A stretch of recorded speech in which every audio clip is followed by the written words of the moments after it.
You are listening to the Hello Sport Podcast. All right, welcome back to the Hello Sport Podcast, home of unqualified opinion and unwavering bias. I'm Tom and this is Eddie. I am under the weather. I've had a big weekend. Eddie, you look fresh in a beautiful pastel pink shirt. Feeling fresh. Feeling fresh. Yeah. You put the pastel pink on when you feel good to go. Yeah. I've got a couple of pastel pinks, but obviously, as we know, I don't feel well, so you can't really wear it. You can't wear pastel pink if you're under the weather. You got to be feeling yourself for pastel pink. Yeah, you got to be, rubbing yourself, touching yourself. Better be strutting around. BG shit. Yeah, BG shit. That's Looks right. good, though. Thanks, brah. Yeah, no, I had a Bucks on the weekend, 2-day Bucks.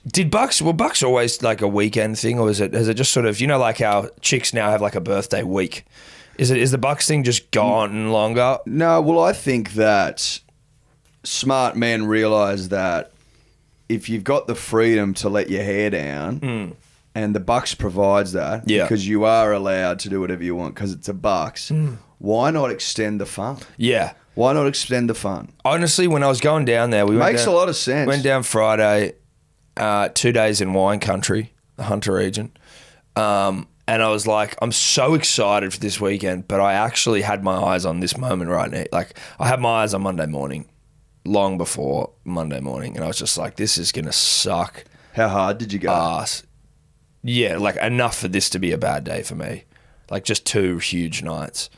Played golf Saturday. It's just been an absolute ball terror, but a great time nonetheless. But I was like, fuck. Do they... I just don't remember. Not that I've been to shitloads of Buckses, but I was like... And I'm not complaining right now. I had a great time. But I'm just like, I didn't know the Bucks thing was... So I got another one coming up next weekend, which is also 2 days. I'm like, what's going on here? Extraordinary stuff.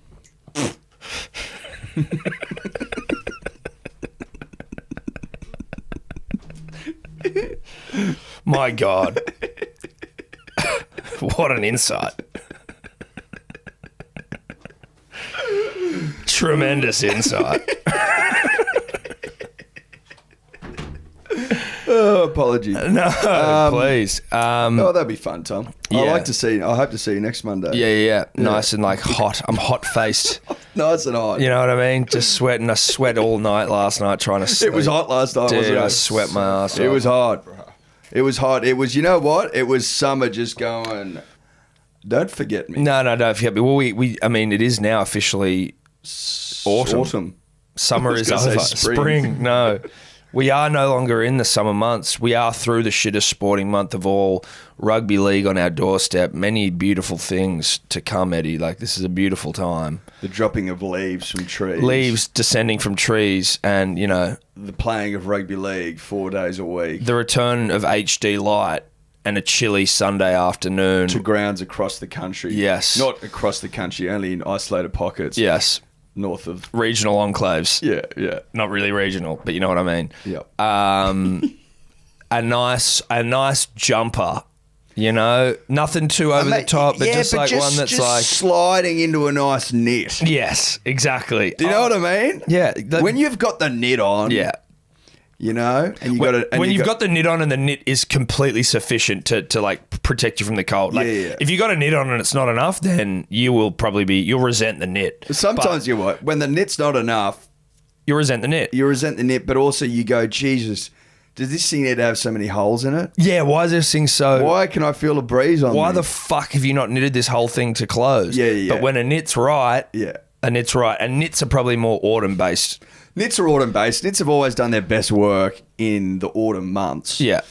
And so knits and winter, look, they've disagreed over the years. Well, and will continue to. It's got to be a knit in conjunction with probably a nice overcoat, a jacket. Sure. Maybe a long sleeve undershirt. A long sleeve under the knit. You know what I mean? Look, you can dance around. The knit provides versatility in that way, but you need to come prepared. Yeah. That's what we're saying. You need to know the day if you're rocking a knit. You need to know the knit. Yeah, you need to...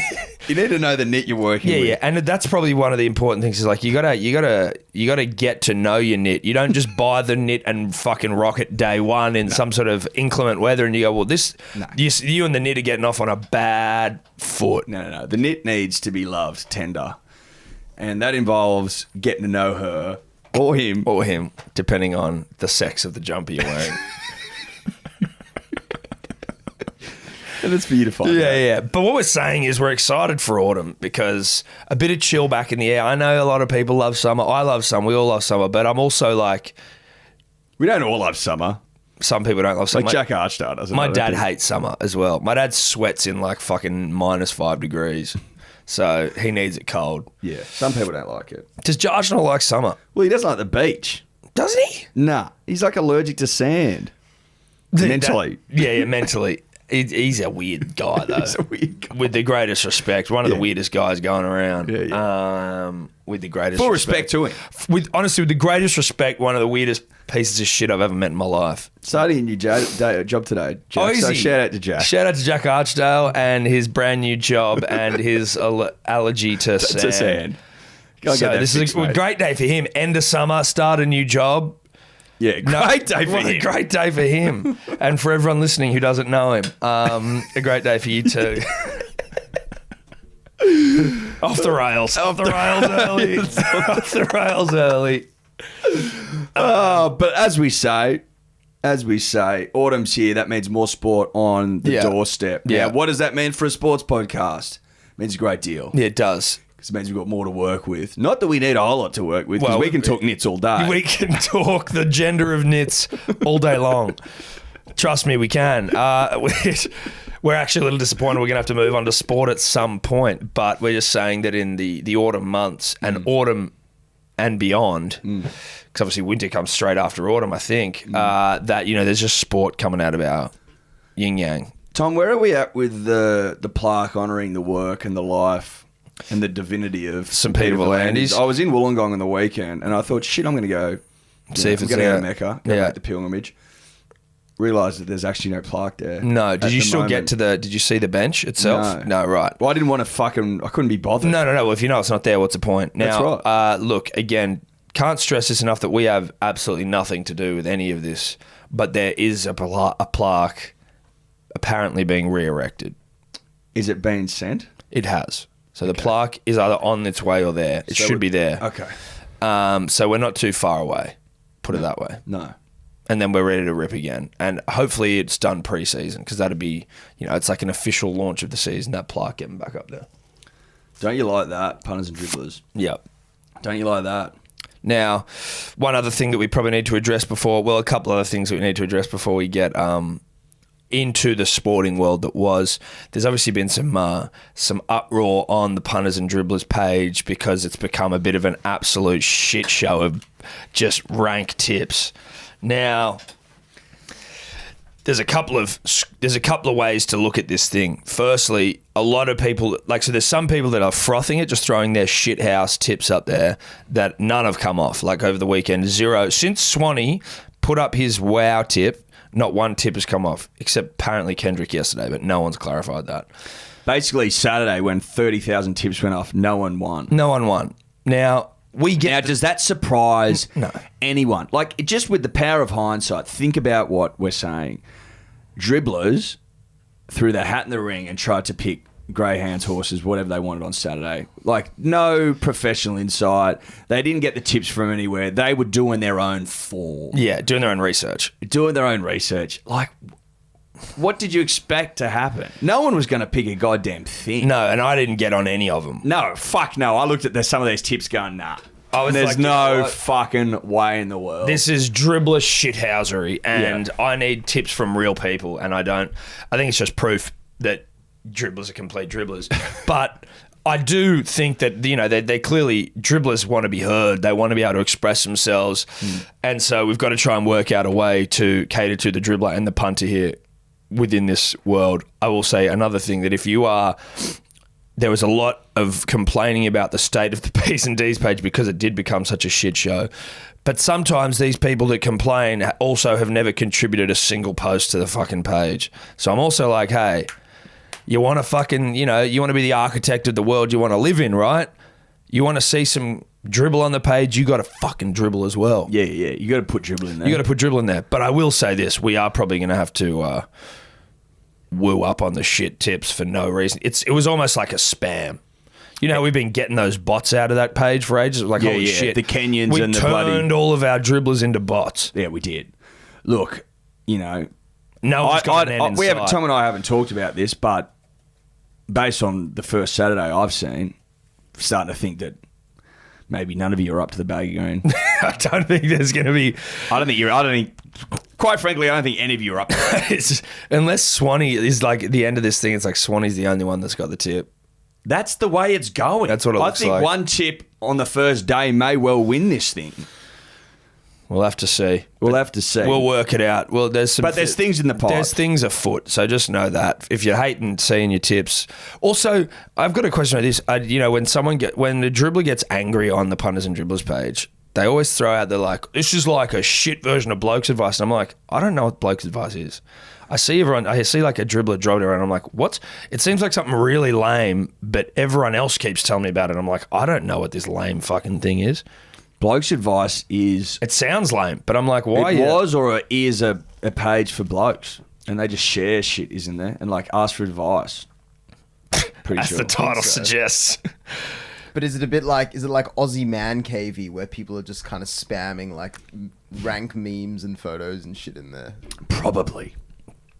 Could be. Probably full of losers. Yeah.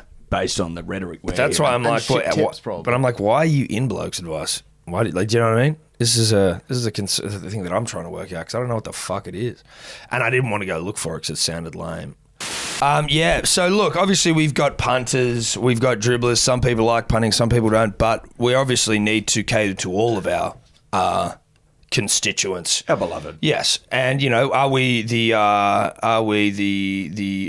I don't know what the word is, but like the kings of dribble and yarn? Yeah, we are. And so we provide that dribble and yarn for all, but then we also need to provide for the sort of the scumbag punters amongst us. And so we are in the works on a couple of things, but we are going to be having on this week a friend of ours that we've acquired over the last 6 months. A dear friend now. His name, Michael Pride, a late 20s professional gambler. Look, grew up in Dubbo, so you already know he's a good bloke. But I mean, like, is it not the dream of every punter to be like, oh, we've got a new mate. Oh, look at our mate, he's a professional gambler. He hasn't worked in like 10 years. Yeah. Well, hasn't had a proper job, if you know what I mean. Yeah. Look, his job is gambling. He's gambling professionally, and we like to say that he hasn't had a job for 3,000 plus days. Which is not inaccurate. No. It's something like that. Yeah. Now, we can ask him, and we will when we get him on. Yeah. But it's roughly that number.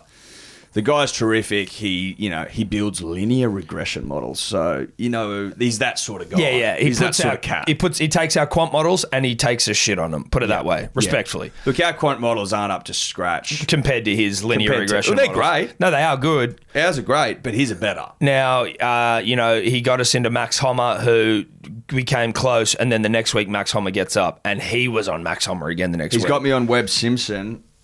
Right, I got Webb at like 40-1. Now, how's Webb doing? Webb was doing really well. Webb was 2 shots off the pace when we started the podcast this morning with 11 holes to go, which is pretty fucking impressive, especially because golf is hard to tip. But anyway, Webb's 2 back. We're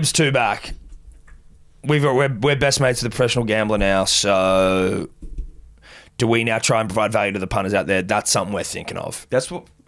Look, we're thinking very, very carefully about it because that's the sort of blokes we are. Yep.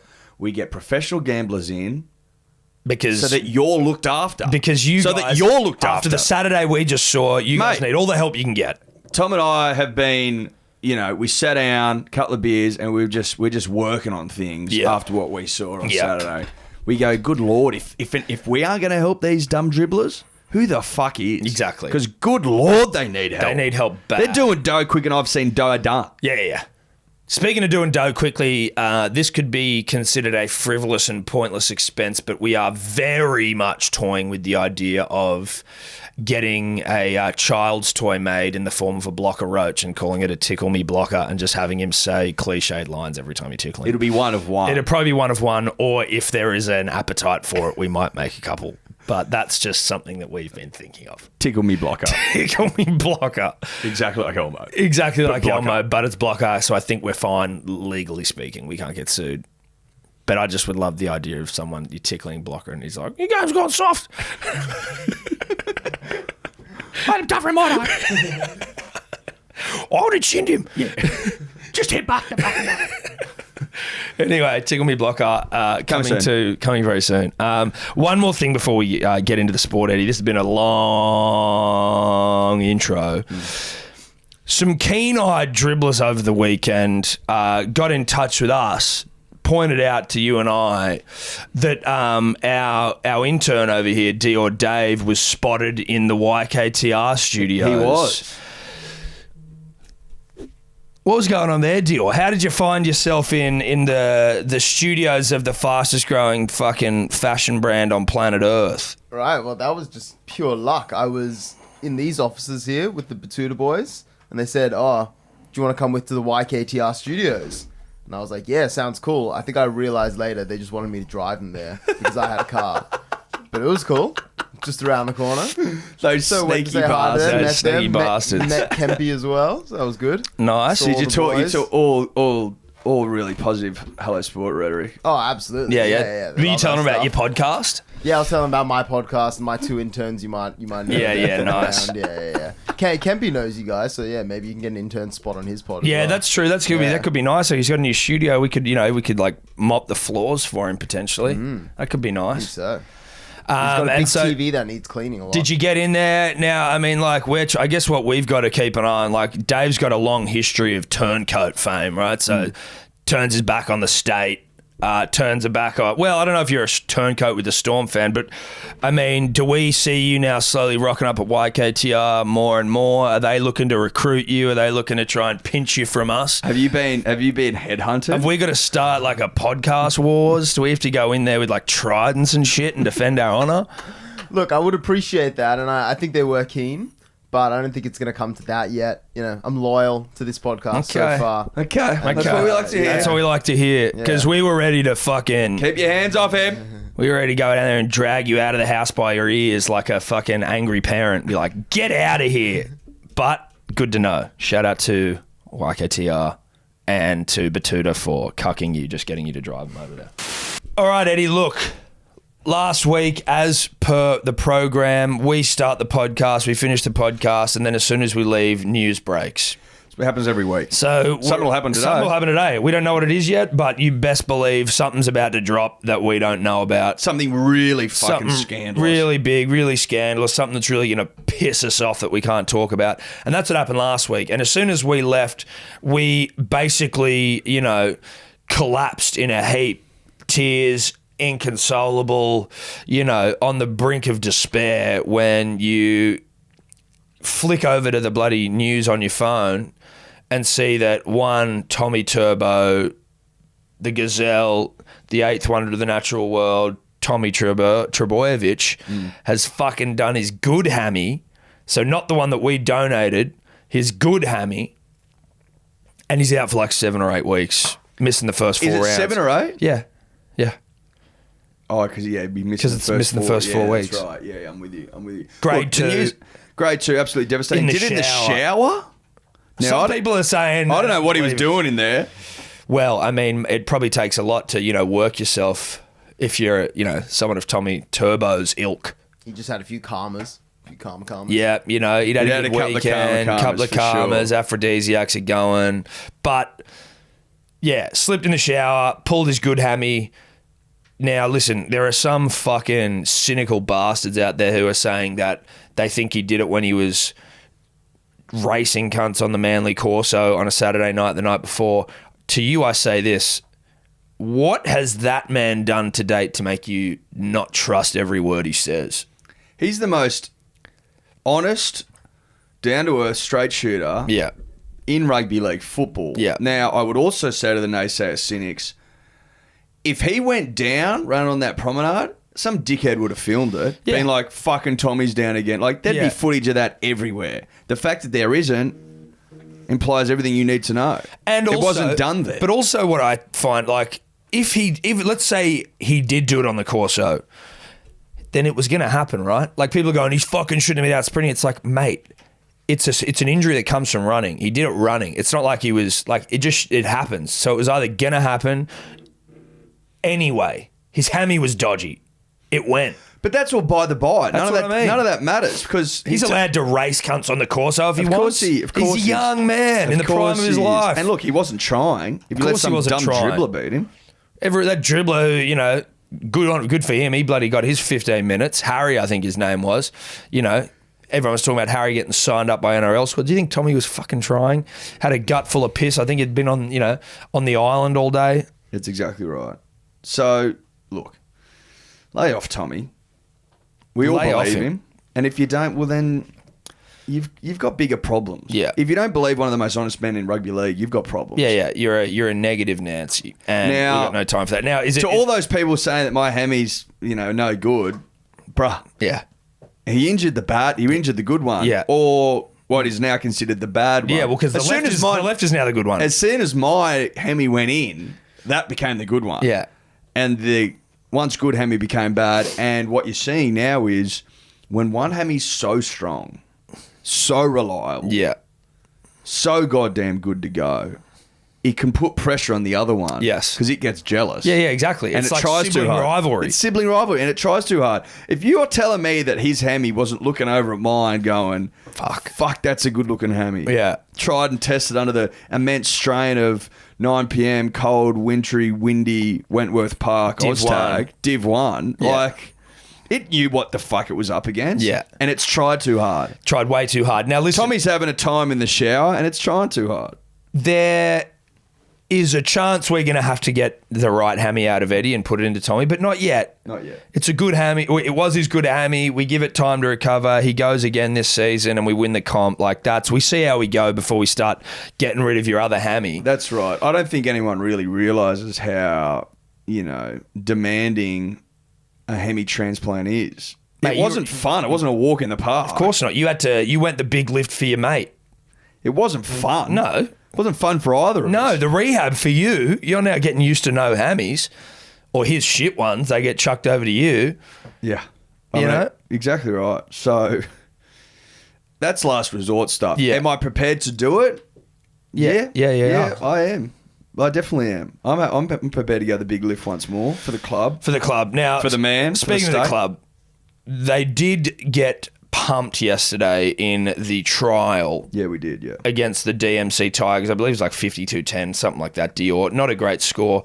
But we obviously had a lot of people reaching out being like, oh, yeah, good luck for the fucking season, 52-10. And I'm like, it's a trial.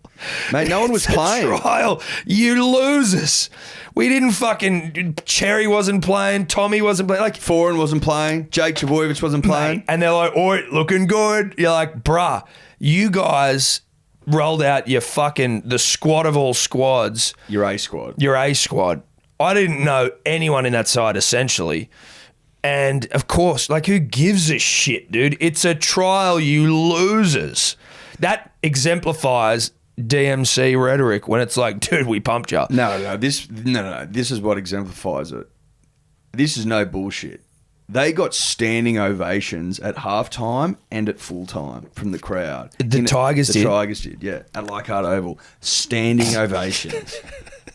Swear to God. They haven't seen a scoreline like that for fucking 15 years. At halftime, they got a standing ovation. At halftime, in a trial. I couldn't believe what I was seeing. Grainy fucked up footage because it was a trial game. Yeah. They didn't have the HD cameras. No, but that was by not. the by. I couldn't believe what I was seeing. If that doesn't encapsulate a club with a beta mentality, then and I'm not here salty because we lost a trial. I don't give a fuck. No, I can't give a shit about I don't give a fuck about it. Congratulations to them. Congratulations to them. Good on ya. Dude, well that's done. Nice. That's nice for them to get a bit of a win coming into the season. But let's call a spade a spade. Honestly, if you are giving out standing O's at a trial game, you are basically saying this is the pinnacle of our season. Anything after this, we are fucking downhill and downhill. Well, that's their grand final, right? They played their grand final yesterday at Leichhardt Oval at 5 p.m. That was, and you know what? Good on them. They turned up to play. That was grand final footy. Full strength team. Yeah. Fucking ready to rip and tear. Yeah. Now, Manly, because we're a team that deals in legit rings and prams, we were like, well, we're obviously not going to play this is a trial. Yeah, we're going to roll our deep. We're going to roll out our fucking. This is like a warm-up. No offense to them playing. Well, no, but it was like let's just get some miles under the legs. Yeah. You right? Sorry, mate. No, that's all right. Let's get some miles under the legs. Let's just get the wheels turning a little bit. Tigers, it was grand final day, and that's why everyone was up and about. The Tigers fans, they all knew about that. We, as, again, premiership challenging teams, weren't aware of the fact that the beta teams are actually playing for premierships in the preseason. Well, no, playing for glory. Yeah. Playing for glory. Because you Preseason premierships. Preseason premierships, that's right. I didn't know. Well, I didn't even know it was a fucking thing until yesterday. Till I saw the standing ovations yesterday and how much it meant to them to get a win of any description, of any form. Yeah. I was genuinely shocked. Yeah. It actually makes you feel a bit sorry for him. A little bit sorry, mate. Now, speaking of other trial games, the Dragons got absolutely mauled. Now, this one's a little bit more important. This is because it's Charity Shield. They actually both rolled out their best teams, at least for the first half. Well, the Dragons, I think, probably had their best team for the full game, which is what made it sadder. But the Rabbitohs' full-strength team was humming. They look good. They looked really good. Everyone's talking about them being Prem faves this year. Maybe they are. I don't know if I'm ready to believe that, but they looked very good. Trell, Cody Walker, Adam Reynolds, who apparently they don't want. Yeah, which I can't work out. I don't know. They're like, I'm like, who are you bringing in? We'll give you one more year. It's like, but he's like a fucking one of the best halfbacks in the competition, and there's no one exactly waiting in the wings. We got a young guy coming through. It's like, yeah, but like, are you just going to get rid of like one of the best halfbacks in the game to bring on a young guy and just cop not being a challenger for a couple of years? Who's better right now? Do you know what I mean? Yeah, I don't know. Adam Reynolds is. So and I don't. But also like halfbacks are. We've got a dearth of halfbacks in the competition. Big dearth. Big dearth of halfbacks. There's fuck all around. Yeah. If you haven't noticed. Adam Reynolds Adam Reynolds is probably got the best kicking game. Maybe second. But he's looking thick. I don't know if that was I've bulked up in the off-season, like I'm going to, get it stuck in, or if it was still a bit of pre-season pud, but he was looking thick. He did look thick. He looked thick as fuck. Cody Walker looked good. A good thick. Cody Walker looked very good. Cody Walker didn't look thick. No, Cody Walker just looks ready to rip. He looked like he was ready for a big season of rugby league. Trell looking a bit thick. Now Trell always comes in a bit thick. Trell always comes in on the thicker side. I don't mind Trell being a bit thick though. I got no dramas with Trell. I think Trell plays all right footy, bit thick. But I think Trell's body type's a bit thick. You know what I mean? Trell's not a six-pack guy. No, he's not six. No. Trell's not a six-pack guy. No, never will be. Not a veins in the bicep sort of guy. Doesn't need to be. No. But he's a damaging ball runner. Big, powerful boy. He's strong as an ox. Yeah. And he looks good. He's way more comfortable at fullback now as well. It's always the way, right? Takes they a little want bit this of guy. time. They want him to play fullback for the NRL, and then all the journos are like, "He's fucking shit." It's like he's played 2 games. Like, let's relax. He's in a new team now. It's Trell. Rams upgraded. All the fucking correct sort of systems have been uploaded. Yep. And he's humming. So I've always got a bit of a soft spot for the Rabbitohs for whatever reason. I just like them. And this year's no different. Foundation Club. They got some cool. They got players you like. Yeah, they do. You know what I mean? Whereas they got players you can get behind. You can get behind them individually, collectively. So I don't mind the Rabbitohs, but the Dragons, they looked disgusting. They looked absolutely putrid. They had a close up on Jack Bird, and Jack looked like he was close to tears. Like after the game. Well, not like during the game. As in and maybe I'm going a little overboard with that statement, but he just looked like, oh my God. There was that moment it dawned on him when he'd realised I played next to no football for the last couple of years at one of the shittest clubs of all time in the Broncos, and now I've come down to the Dragons. And things aren't looking good. They're not looking any better. Good. Like he's a good player. Yeah, he set up a try, broke a tackle, gave a good offload. That's part of what I'm talking about. When you know that you got a bit about you, you're like, and you're playing with, not much. It can bring your mood down. Yeah, is this the rest of my life? And now? I don't want to speak for Jack, but that's what I got. Look, we are experts. Maybe a strong word, but like body language experts. We can read people. That's right. And Jack looked like he was thinking, what the fuck? You know that Johnny Cash song, Hurt? What have I been? I feel like that was just playing his head. I think Jack looked around and goes, oh, where the fuck are... Oh, wait, what? Where is everyone? Sometimes you wake up and you don't know where you are just for like a split second before your brain catches up to you. So he just going, wait, what? The fuck is this? What am I wearing? What's the score? Fuck!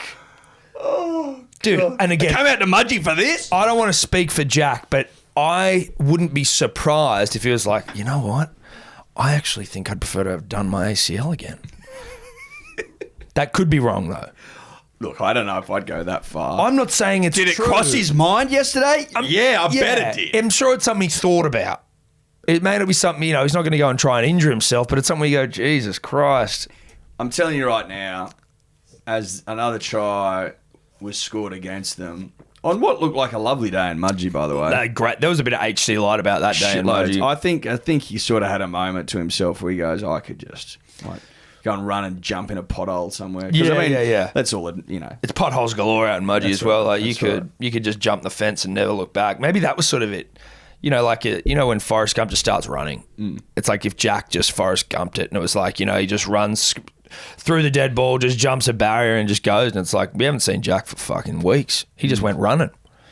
And we don't know where he's gone. No, but he's just enjoying not having to be around that setup. Wouldn't be the first player to run away from the Dragons this season, though, would it? No, it wouldn't. Or last season. Or last season. Or just in general. Or the season before that. But look, again, I don't want it to sound like we got an axe to grind. We have no problem with the Dragons. No. Absolutely not. The Dragons are friends of ours. Yeah, they're But like we say... they're not a great foundation club, are they? They're merged, but they're a great merger club. But we're just calling it how we see it. Yeah. And we said that Jack Bird looked a little upset with the scoreline and that the Bunnies look great. That's what I'm saying. Bunnies look fantastic. That's a foundation club, the Bunnies, not the Dragons, unfortunately. They're not a foundation club. They're a merger. But but the Bunnies, now that's a team you can get behind. If you're a Bunnies fan, I'm a Manly fan, but I don't mind the Bunnies. Hate the Dragons. Like the Dragons though. What else? Make of that what you will. What else is there in rugby league? There is the Titans salary cap scandal in terms of... Can you get that up, Dave, and actually provide some clarity? Because I don't really care. I did watch the Titans were playing the Warriors. I saw a little bit of that, and I just saw a long-range try from our fucking hot boy throbber, Tino Fa'asuamaleaui. He was looking good, and I expect him to throb his dick off this year. Well, I think you will comfortably. Yeah. And we actually, Dave, so there's the things we got to do. We got to get the Supercoach thing up and the tipping thing up. I will, if I can be fucked to get around Supercoach this year, which I will, Tino will be in my side. Has to be. Bank on that. Tino in the side. Take it to the bank. Take that to the bank. So yeah. So this Titans thing, interesting one. They're being investigated. I don't really understand why it's part of the salary cap, but anyway, they're being investigated over the payment of a $10,000 sum towards a security system, a gate and cameras. Oh, that's right. Which were installed at the property where David Fifita was trespassing. Yes. So, Fifita, when, keys to the city, whole hullabaloo about nothing, Dave accidentally walks into the wrong house, but he's got the keys, so technically he's allowed to. Dave was being invited over to a chick's house. Now, Dave obviously would be a much sought-after commodity from the female persuasion on the Gold Coast. Everyone wants a piece. And the male persuasion, but I think Dave swings that way to the female side of the fence. Dave's gone to the house. Now, listen, what Dave was doing there, we don't know, because he may have just been going with a friend to catch up. She lives with the parents. Dave's gone into the house, walked into the wrong bedroom, walked into the parents' bedroom. Mama and Papa have seen a 6'4", fucking jack to the tits rugby league powerhouse standing at the end of their bed. Papa's gone, fucking, hold on, I think picked up a baseball bat, something of that persuasion, maybe a cricket bat, we are in Australia, and been like, what the fuck's going on? Dave's been like, whoa, here to potentially Chong. Keys to the city. I'm Dave Fifita. You know me. I have the keys to this city. Look. Check the key. Check the key. The key fits. Key fits here, all right? Fucking whoa. I was told that I could walk wherever I wanted. When I was given these by the mayor, I was told I could do whatever I wanted. Keys to the city. Now, did you not get the memo? Did you not get the facts? Did you guys fucking not explain this correctly to me? Because the way I understood it, if I get the keys to a city... I can open any door I want at any time. It's a magic key. Is this key not magic? Thought it was. Well, it clearly is because I got in here. But look, they realised that this was just a mistake because there was confirmed that Dave was invited over for whatever purpose to go and see this chick. He was going to sneak into her bedroom. It was all above board. Then the Titans afterwards paid the family 10 Gs to upgrade their security system. And everyone's like, why? It was 10 Gs, right? The family paid the Titans. No, the Titans paid the family 10 grand after this hullabaloo, which apparently was all G because Fafita didn't do anything wrong. But they just paid him 10 grand to upgrade their security system so that Dave doesn't fucking accidentally walk into their house again. But the key will still fit. The key will still work, so I don't understand why you... It doesn't make sense. It doesn't, unless they've like, mate, this is the one place in the Goldie now Dave won't be able to get in without a key. You'll need a code as well. Or like some sort of eyeball scanner or some shit. Sure. I mean, we can leave the security there. Yes. We don't need to muddle on that any longer. No. But it is peculiar. And why? What's the problem? Are the Titans not allowed to do that? Well, the problem is that they didn't disclose that payment to the NRL. Do they have to disclose every single payment they make? Probably. Probably. Whoop, I got a cup of coffee today. NRL, hope that's sweet. Long blacks. We got long black. Oh, NRL just got some pizza for everyone in the office today. I hope that's sweet. Do you know what I mean? Like, Yeah. is that... Well, yeah. are they owned by the NRL still? Because the NRL own a couple of clubs. They own the Knights, I think. Excuse me, and yeah, the Titans. I think they do. So maybe if it's they're owned, then maybe that's why they got to tell them all. But again, Maybe there'd be some level of maybe reporting. it's $5,000 or more. You got a flag. And again, maybe because it was directly related to David and whatever the fuck he's done Yeah, wrong. I think when it's like an integrity unit kind of like investigation, something like that, they probably have to disclose. that we paid 10 grand for a new security system. Yeah, so that these guys wouldn't. Do we know yeah. what the security system was? Was it a crim safe? You know? There's no specifics. It says Crim safe is just fly screen that can't be penetrated. Now, Yeah. this says given that he had the security key, gate. I don't know if crim safe's necessary. Well, I also don't know that crim safe Well, it's not stands up to the rigors of a rugby league rager, right? Well, Like, I know this. This is what I know. It's not safe unless it's crim safe. That's what I they know. say, and that's not a plug. That's not a just, plug. That's just a universal truth. It ain't safe unless it's crim safe. But is it rugby league safe? Is it David Fafita safe? Yeah, you know what I mean? I would hazard a guess that probably not. No. If Big Dave had a cricket bat and he gave that the crim safe a working over, Yeah. I don't think the crim safe's up to it. Well, if the Rock can rip gates off his house, you telling me Dave Fafita can't rip a fucking crim safe fly screen off? Look, the mesh used might be strong, but the screws that have Yeah. put that into the fucking wood Into the aren't- brick. They're not. They're No, not up to they're it. not at all. And you see those crim safe ads where they've got some dude in like a balaclava, like just banging on the mesh a little bit. We need to see Dave Fafita skin full with a key to the city trying to rip that thing off before I'm going to be completely like if I'm living in a rugby league town like the Gold Coast, Newcastle, whatever. I think that the crim safe needs to be held to a higher standard because there are leagueies about. Yeah, much higher standard. Yeah, And I think league safe. I don't think it's any coincidence, Tom. I don't think it's any coincidence that we haven't seen a rugby league safe version of the crim safe because they know deep down that it doesn't stand up to the rigors of rugby league. It doesn't exist. It doesn't exist. No. That's why they don't push it. There's always some guy with a black fucking stocking tied around his eyeballs with little slits in it. And he just bangs it a little and bit. he bads it, or he climbs in through the window. You know, he's walking out with pearls and jewelry. Tries to and cut shit. it with a knife and it's like, kick on, it's crim safe. Rugby league players don't use knives, they use brute strength and fucking force. Yeah. Mate, Show me that. Deadlifting 300 kilos. Please. You fucking kidding Running me? into each other at 400 kilometres an hour. It's like the equivalent of getting hit by a fridge. They're doing it tackle after tackle, 26 games a year minimum. Mate, imagine dropping the shoulder into the crim safe. Good luck. That's it. So, Things to where think we about. get to... I don't know where we get to. I personally am happy with that expenditure from the Titans. I don't give a fuck about that. Like, if that's the thing that could undo their salary cap, a $10,000 crim safe upgrade to this family that understandably probably weren't too stoked. Papa was probably a little pissed off having Big Dave in there. Potentially, But about to what? put I in mean, work. I'd be pretty happy. Yeah, but I mean, if he's like, yo, I need $10,000 crim safe, I'd be like, yeah, sure, whatever, fuck it. Like, it doesn't help it doesn't change their squad makeup. Or No, any- it doesn't. I don't understand how it's even related to the salary cap. That doesn't make sense to No. me. It's Yeah, not a salary cap expense. It's an expense to Papa, whoever, to soothe his misgivings. Yeah, the connection they seem to have made here is that if that payment was found to have broken rules, they could be sanctioned in the form of a salary cap reduction because apparently they've left about $600,000 free and still have that free for Cameron Smith. Yeah, so why would you fuck him then for 10 grand for this stupid thing? Like, it doesn't even matter. Anyway, whatever. But like, you know, I think a couple of things that come out of this. Firstly, who gives a shit about the Titans' salary cap breach? It's not a real breach. And then secondly, it's not crim safe unless it's rugby league safe.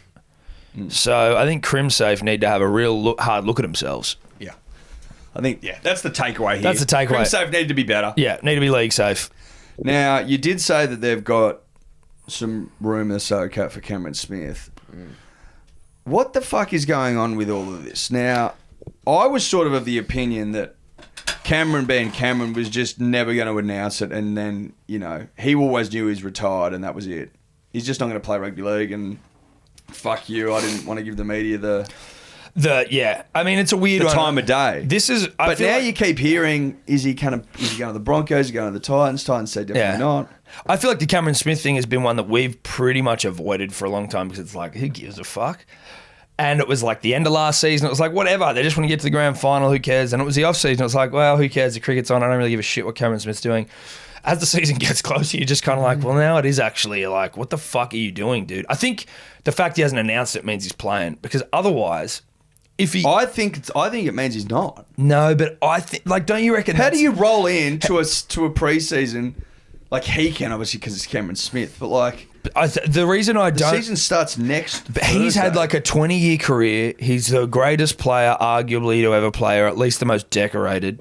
And don't you think someone like that, maybe a little bit of an ego, not like a bad dickhead, or not even an ego, that makes it sound bad, but like, you've done all this shit, don't you reckon you'd want like an actual moment to say goodbye to the game, say goodbye to the fans, this is my last game, peace out, as opposed to just go and win the grand final and then just like, nah, I'm just not coming back. But not saying anything as well. That's what I mean. So if you don't say anything, then the season kicks off and you're like, oh, no, I'm back. The thing that I think I heard someone say, and this is a Dior, but if you think about the Titans have 600 grand for Cameron Smith, allegedly. If they were to go, like, if they were to just go right now, we're giving Cam 600 grand, he's playing with the Titans. It's like, there's actually a rule that you need to be paying a player market value. So you can't just have a player go, oh yeah, well, I'll just take 100 grand. And it's like, well, you're Cameron Smith, bro. You can't do that. So like Sonny, when he came back to the Roosters last year, they paid him like, I can't remember what they paid him. I don't know. 300. 300, let's say that. Or maybe it was way less. Might have been 100. I thought it was either 150 or 400, which I know is a bit of a fucking gap. But anyway, it's not what Sonny Bill's worth. And the way they did it was he was only back for a certain amount of games. So what they were saying is with Cam Smith, he might not play until like the June 30 deadline.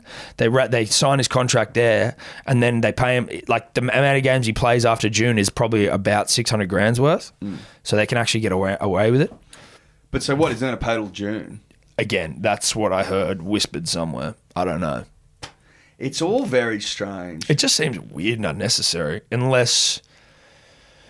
Yeah, what's the benefit to holding out at this point? Unless he really just doesn't know. But I mean, whatever, dude. Unless he's got a lot of disdain for the media. He just doesn't want to give them... Oh, bro, I think probably could be fair. Yeah, I don't think he loves the media. I mean, like... Maybe that's part of it. Maybe it's a fuck you. I'm just make you sweat. Possibly. But also, if you watch that 400th documentary that he did, or that Fox did for him, it gave a real insight into how much Cameron loves his rugby league football. Yeah. Like, he lives and fucking breathes it. Mm-hmm.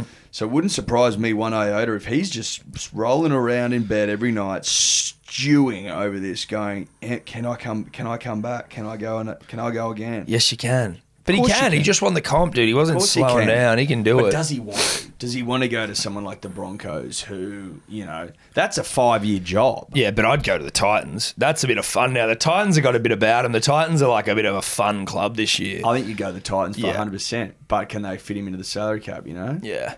Interesting. Anyway, who gives a shit? Rugby league's coming back. Whatever happens. It's another nice little storyline that's going on. That's a storyline. Yeah. For sure. Rugby league the winner. Rugby league the winner. The punter and dribbler the winner. But I think that's rugby league. That's rugby league. Paulo Costa, this is not going to be a segment. Well, it can be, but Paulo Costa, I just read while I was on the loo, said that the reason he was performed so badly against Adesanya was because the night before the fight, he had a bottle of wine to try and sleep. That's a wild bit of fucking gear. For, like, maybe he did, but if he did, that's a wild thing to do the night before a world title fight. And then to come out and use it as an excuse, it's like, if you're going to have a bottle of wine to try to get to sleep the night before a fight, if it backfires, you can't bring that up. No way.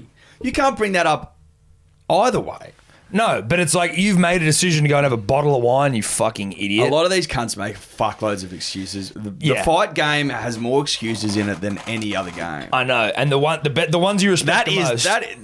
The ones you respect the most don't make excuses. Never. Like, even Connor. Connor never fucking makes an excuse. He just comes out and he's like, dude, he kicked the fuck out of my leg. It was a great play.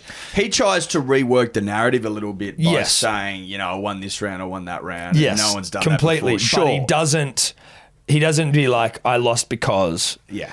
He just tries to spin it positively which he's a genius at. Because it's like, he'll lose to Khabib and then his upcoming fight. But then his upcoming fight, it's like, the only one to fucking take a round off Khabib or some shit, or like, you know, and you're like, what the fuck? This somehow got me jacked. Yeah. Somehow I bought into it. But a bottle of wine the night before a world title fight to try and sleep, and he's like, I had 1 glass, it didn't work. I had 2 glasses, it didn't work. I had half a bottle, it didn't work. I had a full bottle, and you're like... Probably because you're up all night pissing. Yeah. You know what I mean? Please. Anyway... I don't buy it. Not for a second. And just another quick one. Waratah's worst loss in history against the Brumbies on the weekend. Really tough. That's back-to-back shellac. Yeah. 61. That's over 100 points, I think, in 2 weeks. Yeah. 61 points against the Brumbies. So... Nathan Gray still the defence coach? I mean, Rob Penny, their coach, is probably... If he hasn't been taken out the back and whipped to death, that's probably something that's on the cards. The CEO's just probably lining that up, inviting media along today to drag Rob out the back, whip him to death, and then just leave him in that little pond out the front of the Waratahs HQ. No, Gray's not there anymore. Chris Whitaker is one of the assistant coaches. Who's the defence coach? It doesn't say defence, but it's just assistant coaches Matt Cockbain and Chris Whitaker. Cobain, but that's all right. You get that wrong because it reads Cockbain. It does read Cockbain. Got Cockbain. I don't understand though. Like, if you're a fucking professional rugby player, you know how to tackle. Like, there are defensive systems that maybe you need to like incorporate. But it's like it's effort. It's effort. It's effort. You know how to tackle. You got to boy the boys. You need some boys out there, and it doesn't seem like they got any. Well, it doesn't seem like they do. No. Not with points of that magnitude. That scoreline suggests 0 boys. Like, you can boys to make tackles at that level. You know, in a game of rugby league football, it doesn't have to be, but like when someone flies up out of line, puts a shot on, the next 3 tackles are huge. Like the opposition run harder, then your teammates are like, yeah, that was sick. Let's rip. Let's start smashing them. That's boying boys. If you don't know what that is, if you don't know what boying is, that's what it is. That's what it is. Boy the boys. Yeah. Be better. Waratahs, they've conceded 102 points this season. Every other Australian Super Rugby team has conceded in the 20s. Wow. That is disgusting. Yeah. That's disgusting. I tell you what, though, in terms of benefits to pulling out of the Super Rugby with New Zealand, and I think that's happening later in the year. No, that's happened. Yeah, it is. Yeah. They're only Super playing, Rugby, there's like a merging of the conferences. So is it like... There is a merging. What? Are you sure? I think maybe it's like, isn't it? I looked it up yesterday. Is it everyone or is it only like top teams? Let's do all that. We need to be across this. Yeah. They're definitely playing in some form sort of capacity. Later in the year. But I think that it's provided at least without... And again, I haven't watched a game, unfortunately. I've been busy. Marriages, buxes, get off my case. But... to have Australian teams winning is nice. Even if you've got teams like the Waratahs getting pumped, it's all right. Every comp's got a shit team, and the Waratahs will come back if rugby's still alive. But, to see the Brumbies kicking ass, the Reds kicking ass, like, that doesn't happen if we're playing against New Zealand teams. So from like an enjoyment perspective, it could actually be a good call that we've got this 5-team comp. Getting wins. People are bound to win. Yeah, you have to win. Yeah, unless it's draws. But there's points being scored as well. It's not just like a 9-3 win and it's all penalties. Some tries are being scored. Yeah, it's nice. Well, South Africa have fucked off to Europe as well, so that's the end, I think. Well, it's the end of what, Super Rugby, you mean? Yeah. Yeah, but like, fuck South Africa, who cares? That's what I mean. Yeah, but it's what we've been crying out for many years. Because no one likes to watch the games at 2 a.m. No. Unless you're on a Larry. Yeah, so it starts on May 14, a week after the individual New Zealand and Australia things conclude. And yeah, you're right, it's all the teams, so 5 New Zealand teams versus 5 Australian teams. Everyone plays each other once. I think my math. This is right. better. I actually like and this. then the final is literally just the top 2 place teams on the table. I like that. Okay. And there's one super round where everyone, like rugby league super round vibes. Oh, like as in magic round? Yeah, you're right. Where's that held at? Suncorp probably as well. It doesn't would make sense. say. It wasn't announced in this article. I bet you it's at Suncorp. And New Zealand coming here and doing a bubble over here, they must be. Well, that's and that's obviously why they do it as well. They'd all, there might be a travel bubble, but like, they just come out 2 weeks before or some shit. That sounds better to me. Get a few games in of just Australian teams with some wins, get some confidence up, and then we get pumped by a bunch of New Zealand teams, and they have a final and they do their own thing. We'll watch the final maybe, and then it's into the tests. Yeah, I don't mind that. 5 games, everyone plays each other once, and then the final. I don't mind that. Nice. Let's move on. Look, punters and dribblers, again, last week, these things happen after the podcast has been recorded, but Tiger Woods, I don't know when even that happened. Tiger Woods involved in a fucking nasty accident. Yeah. Car rolled, car was a mess. He had fucking You two looked at that and legs. you thought, and you said to yourself, Jesus Christ, can a man survive that? Yeah. Tiger can. Tiger can. Tiger can.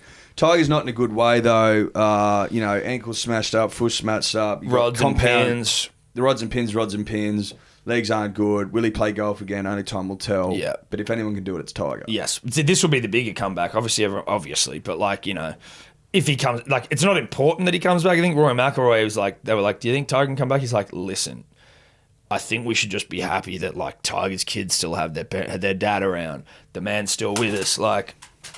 Who gives a fuck if he comes back at this stage? Let's just wait and see how his legs are. Which is 100% true. The thing is, Tiger is so important to golf that is everyone's immediate concern. Yeah.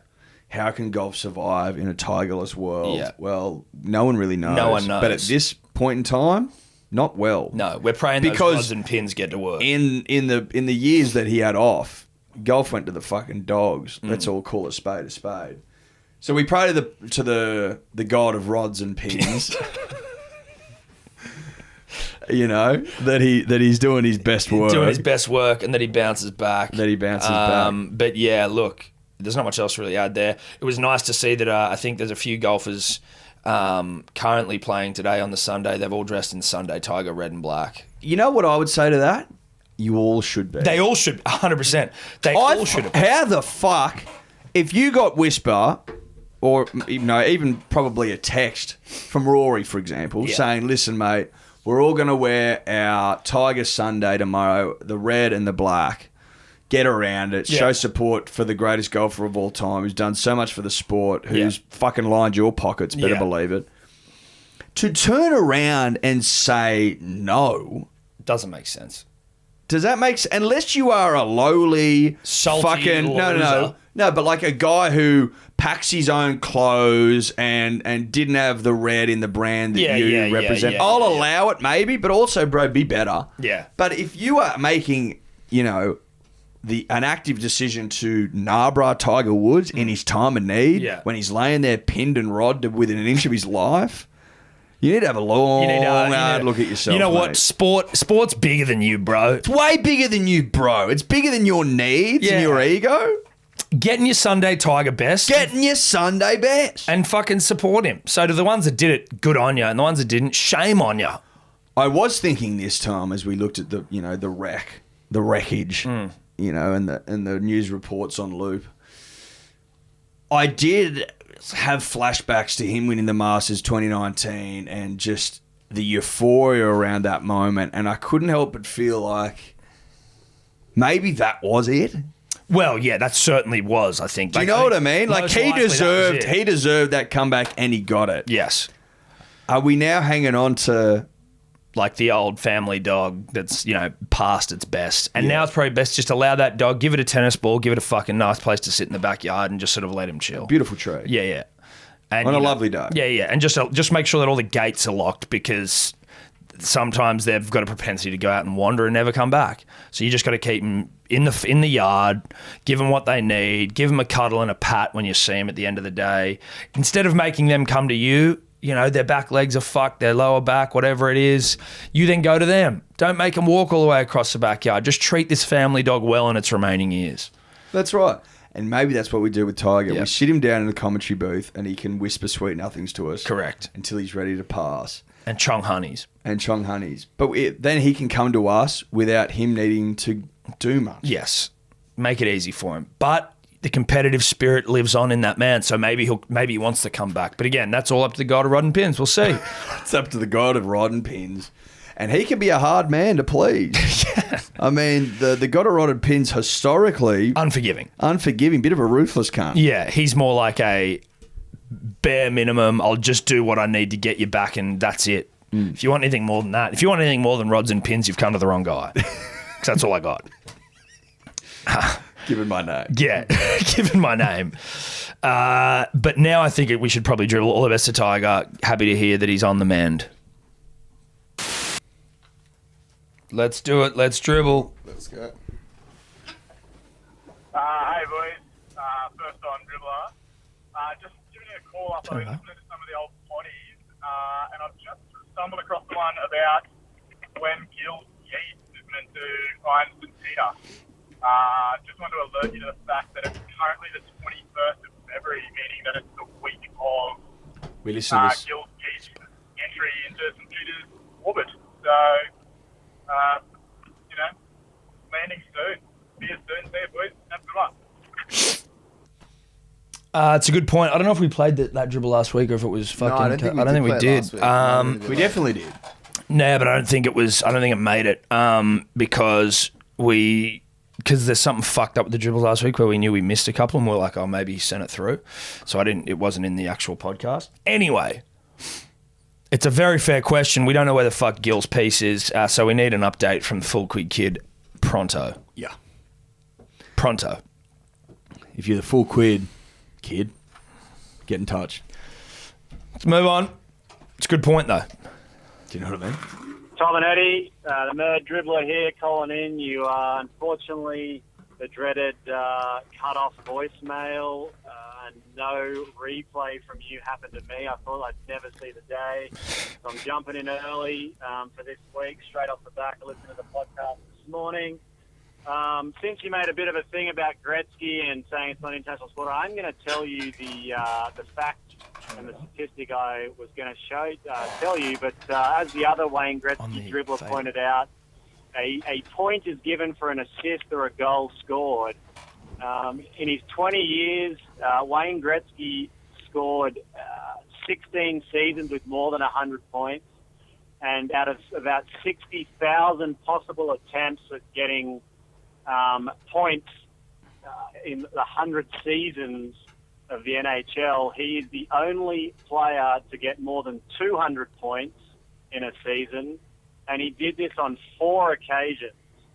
3 of those he did in consecutive years. So if you talk about GOAT status and just being statistically so much better than anyone else who's played the game, he's going to be up there with Sir Don, the Barrel native, Cootamundra native, but lived in Barrel. Anyway, I'm going to make a point now of ringing in every week with a Wayne Gretzky stat, because as the other dribbler said, it's pretty impressive. I'm going to finish off this with something different. You're probably going to talk about on the podcast, but big Sammy Bird just getting done on Braemar Strait. Tom, being a fellow Southern Highlander, I'm sure you are familiar with some of the RBT and MDD traps known around the Highlands. That is one of them, and he was obviously not a local to not know that they were going to be set up there waiting for him. So I'm going to put out the punters and dribblers. If you can put up on the page or call in any of the known hotspots that the RBTs like to set up. I'll put one up there for any other Southern Highlands dribblers, which you'll all know about, but just outside the old Heritage Park. On the main road there, you just round the bend and bang, you've got nowhere to go. So anyway, Tom, maybe some of yours from the local area. Be good to know for when I'm back at home, so I don't get caught. Cheese and bacon rolls soon.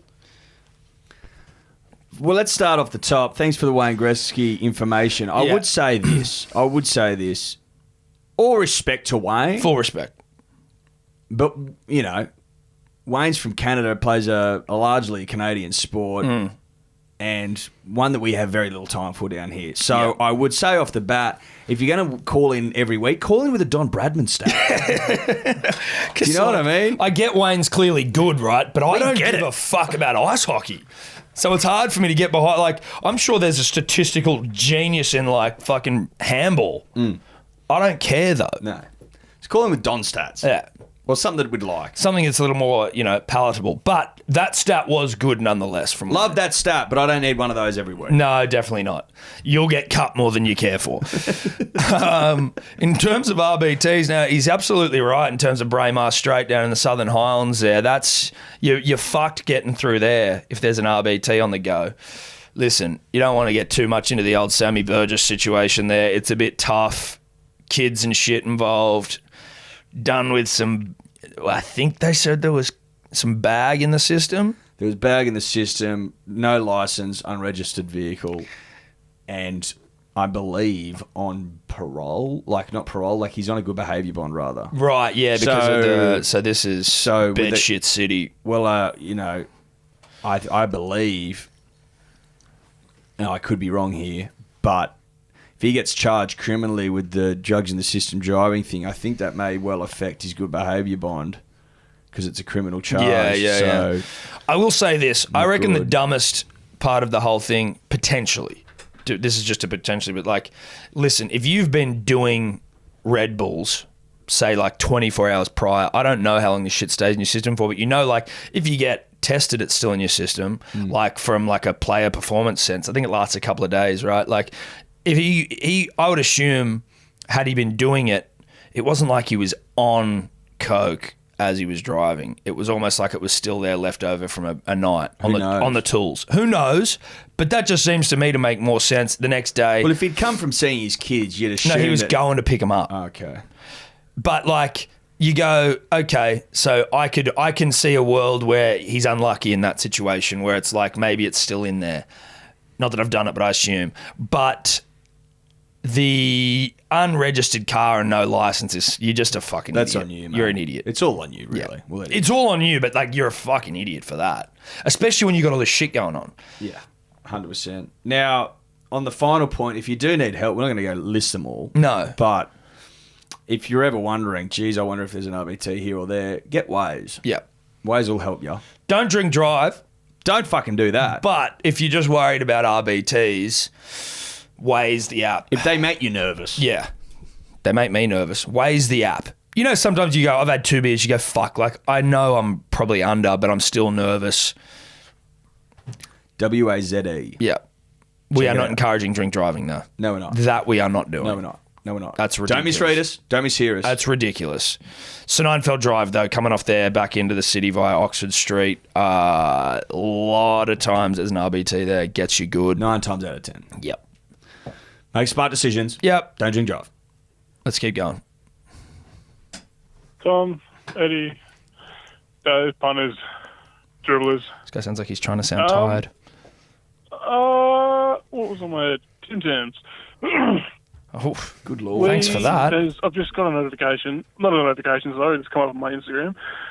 That there's 4 new Tim Tam flavours coming out. The fuck's going on here? I just kind of wanted to know what your opinion on it all is. Like, obviously, the original's great. The next best is, I mean, personally, I'd put double coat first. Yeah, I love then original, then maybe caramel, but then there's all the other, there's the ice cream ones and the ones that you're supposed to fucking put in the freezer and all this shit. Well, you got to stop clearing your throat. Yeah, it's I very just kind of wanted to bring that up. Like, do you think Tim Tams are overstepping? Or is this the way forward? Because I'm a simple man, you know, double coat, something along the lines of that, like a Monte Carlo or a mint slice, but I don't know. Biscuits you need to put in the freezer. This guy sounds like he talks a lot with his throat. Anyway, here's the do you know what I mean? That was like It sounds like he's, like your vocal cords, you can feel them sort of back, and like there's a bit of chest work in sort of speaking. He sounds all throat. He feels throaty. He feels very throaty. Anyway, that's by the by. Clearing your throat, never please. Nick Bath. I was with him on Friday night. Barthy, yeah. Where? At the Harbourwood Hotel. Barthy of Thick Ropes County fame. Yeah. I was there with Elza having a nice night, margaritas. And he came up and fucking said g'day. And then he's a legend. And we shot the shit all night. But he was telling me, right, he's in like the trade show game in Germany. He bribes the hall operators so he can get better spaces for his clients with Tim Tams. He takes over a fucking suitcase of Tim Tams. What a weapon. To bribe people because they can't get a fuck enough of them. So first and foremost, Tim Tam's undefeated. Yeah. The greatest Australian bicky going around. In terms of my favourite, I fucking love dark Tim Tams. They are unbelievable. Really? Yeah. They're not too dark. It's not like 90% fucking... Cocoa or whatever. Cocoa. The dark Tim Tams, mate, they are fucking ridiculous. I am definitely a classic man. I'm a classic man, and I like a classic Tim Tam. I'd be a dark over classic now. I'm probably dark, classic, double coat, I reckon, in that order. I'd be classic, caramel, double. That would just be me. But either way... What was the question? What's the best type of Tim Tam? I don't know. Well, he was talking about how they've released 4 new flavors. Yeah, fuck all that. I don't care. You know what I mean? Like, I get it. Look that good, to be honest. It's like them releasing new flavors of shapes. I don't give a shit. No, mate. I know what I like. Give me barbecue, give me pizza, give me chicken crimpy. I'll give it a go. If someone's got it there, I might try it. But like, here's some new I'll try it. Cherry tomato flavor. I'll try. Literally one that looks like they've tried to go for a cherry ripe vibe. There you go. People like cherry ripe. Yeah, but you know what they do? If they want a cherry ripe, they have a cherry ripe. If I want a Tim Tam, I come to Tim Tams for a couple of things. Classic, double stuffed caramel. Otherwise, hit the bricks. Have you had a dark one? I'm sure I've had a dark one. You should try them. Look, I'll give it a go. A Tim Tam sponsorship. Actually, when I was working at radio, and You don't need one. No, I don't. When I was working in radio, Tim Tams, they'd just like, you'd walk into the office and it's like, oh, yeah, fucking Domino's sent in 40 pizzas for no reason. Or like, yeah, McDonald's is sponsoring the breakfast show. Here's fucking Big Macs for 6 weeks. I went in one day and there was a box, and I'm talking a box of Tim Tam original packets on my desk, and I was like, what the fuck? And I was in the middle of a dry Feb health kick, and I had a box of Tim Tams there just fucking absolutely baiting me. Now, did I have some? I think I did. I think I broke because I don't have any fucking mental fortitude like that. But Did you eat a whole packet, I think? What do you mean? When? I've eaten a whole packet heaps of times in my life. During that period. Probably, bro. We used to do the podcast. Yeah, probably. And you were like, they had their way with me. Yeah. I would have comfortably knocked off a packet. If you haven't knocked off a packet of Tim Tams, fuck off. You're lying, I think. If you haven't by yourself knocked off a packet of Tim Tams in a sitting, I think you're lying to yourself, and you're lying to the punter and the dribbler, and you're lying to the nation. Let's move on. That's getting me angry. All right, next one's a double. G'day, boys. First time dribble here. Love little that. Intro. Wasn't expecting that. Lovely little touch. I was just listening to the Ronaldo dribbler from last week, and first of all, a couple of points, or maybe a little bit of feedback for the podcast. I do think there's a bit of a potential. Anyway, sorry, I'm on a walk if I'm puffing a little bit. To get around the global game a little bit more, specifically here at home with the Mariners. We're definitely, making our way and bouncing back, and we do kind of, it's a beaches setting, local community. We fucking lick the bag for funds, similar to the Manly boys, and Jesus Christ. I just think that there's a bit of potential for the podcast to maybe align themselves with one of the all-time great comebacks when the Mariners win the league this year. So, yeah, just a bit of feedback for the boys, and I think, growth opportunities there as well for the podcast. So, business plan soon. Second part, and the more important part of the podcast. Sorry, there's a bit of intro going on here. Do you boys fucking play sport on an Excel spreadsheet or not? This Ronaldo dribbler has obviously never watched a fucking game in his life. Messi brings so much more to the game than what shows up in fucking Excel, cunt. And for all you dribblers out there that don't understand the comparison, I'll keep it simple for you, boys. It's like JT versus Joey.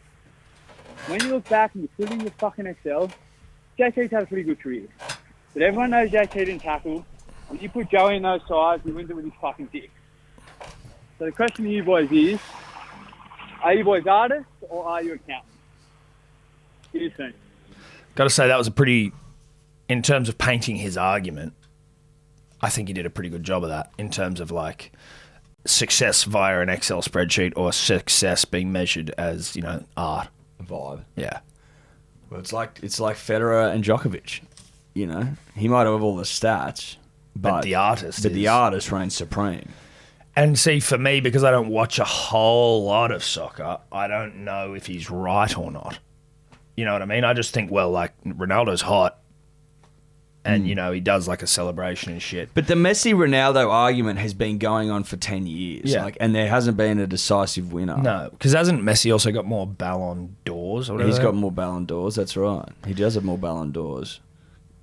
So, again, we're not going to sit here. We're not going to sit here and fucking go through it. But no, we're not. But I appreciate the argument. I guess he's making the argument more to the P's and D's. I enjoyed that. In terms of your comment around, is there more bandwidth on this podcast for A-League? Look, unfortunately, that you may be barking up the wrong tree. Now, you never say never in this game. Yeah. Get Usain Bolt back to your club then, maybe. Yeah, that's what we need Usain. We haven't followed the A-League since Usain Bolt left. Put it that way.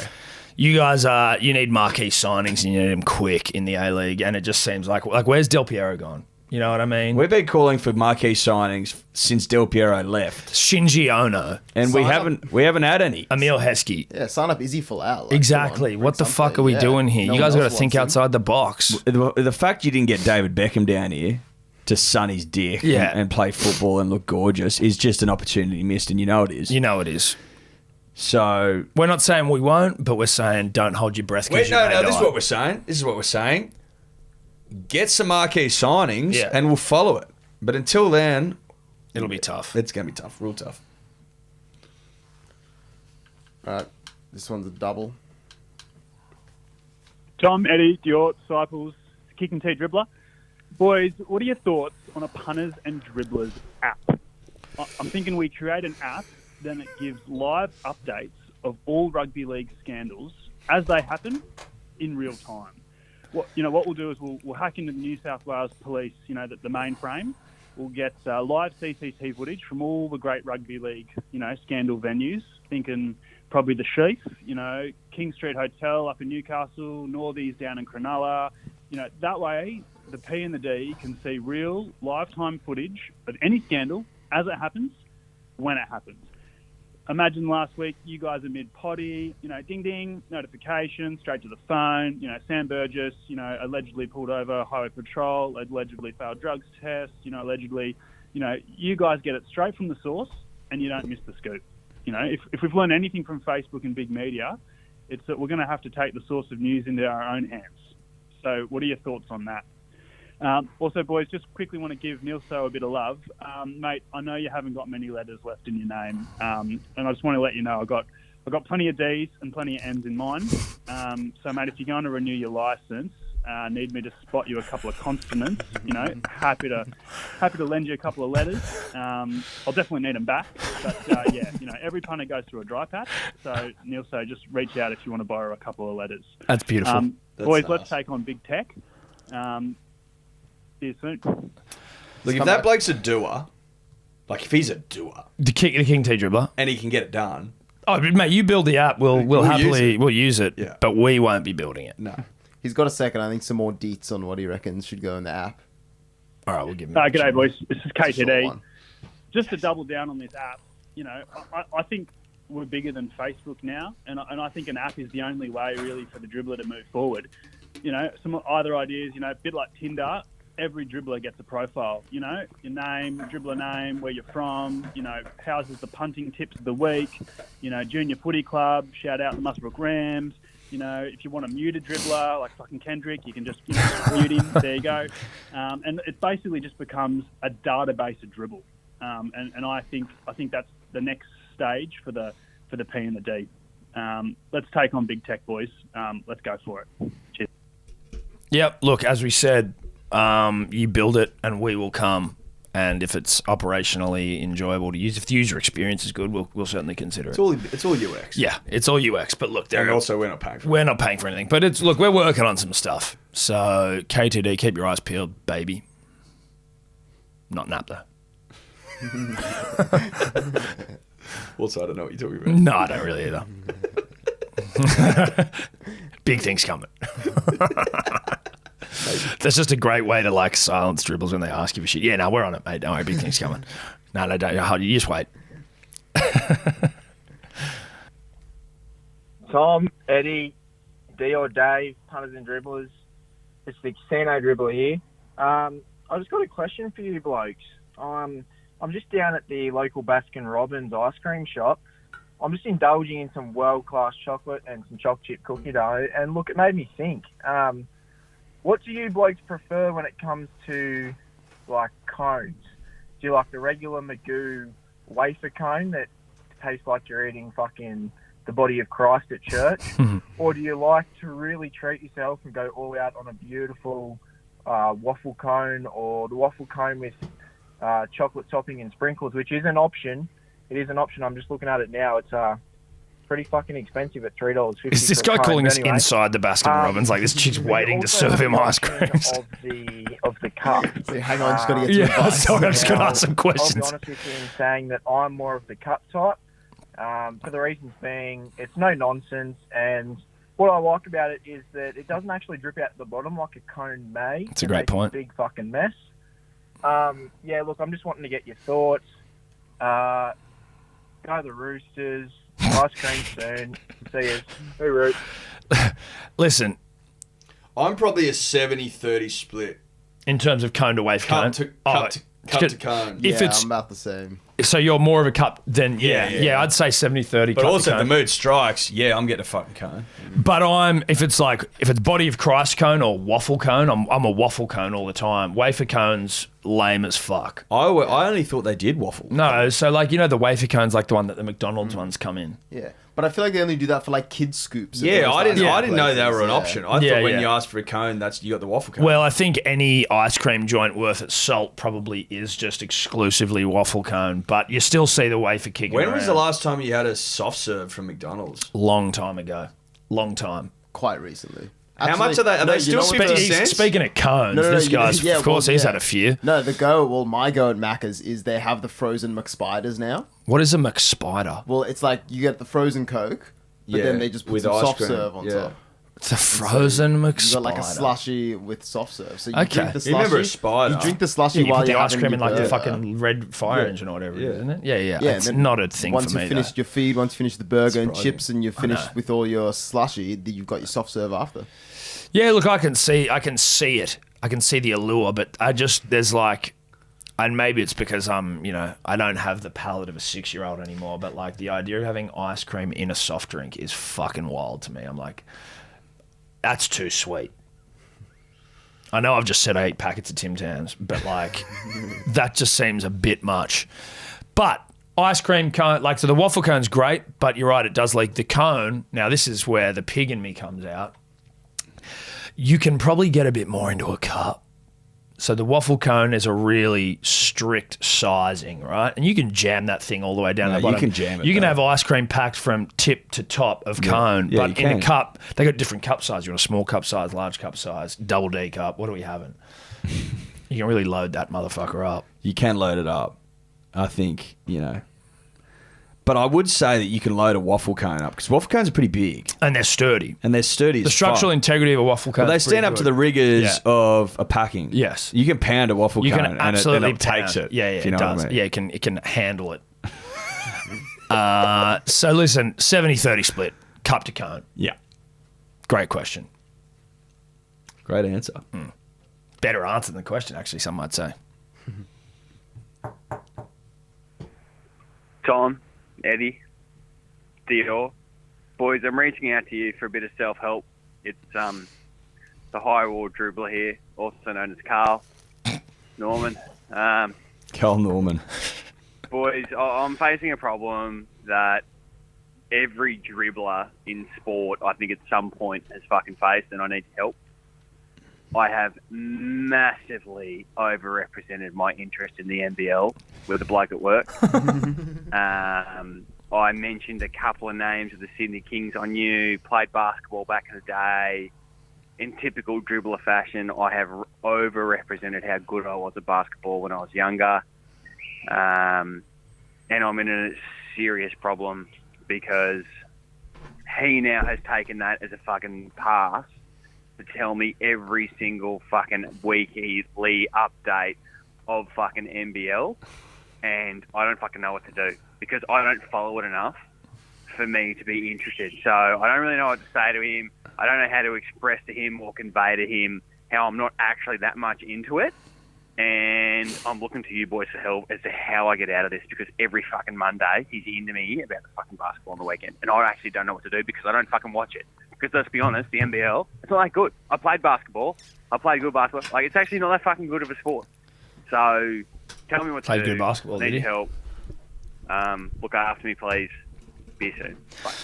Didn't something like that happen to you? What, where I lied about it? Didn't you wear like a Golden State jersey once and No. I got a Golden State beanie pre-Golden State's like fucking heavenly run when I was in America, like in 2015-ish. And I just got it because I was in San Fran and I loved it. And I was like, fuck it, I'll get a beanie of the place I'm in.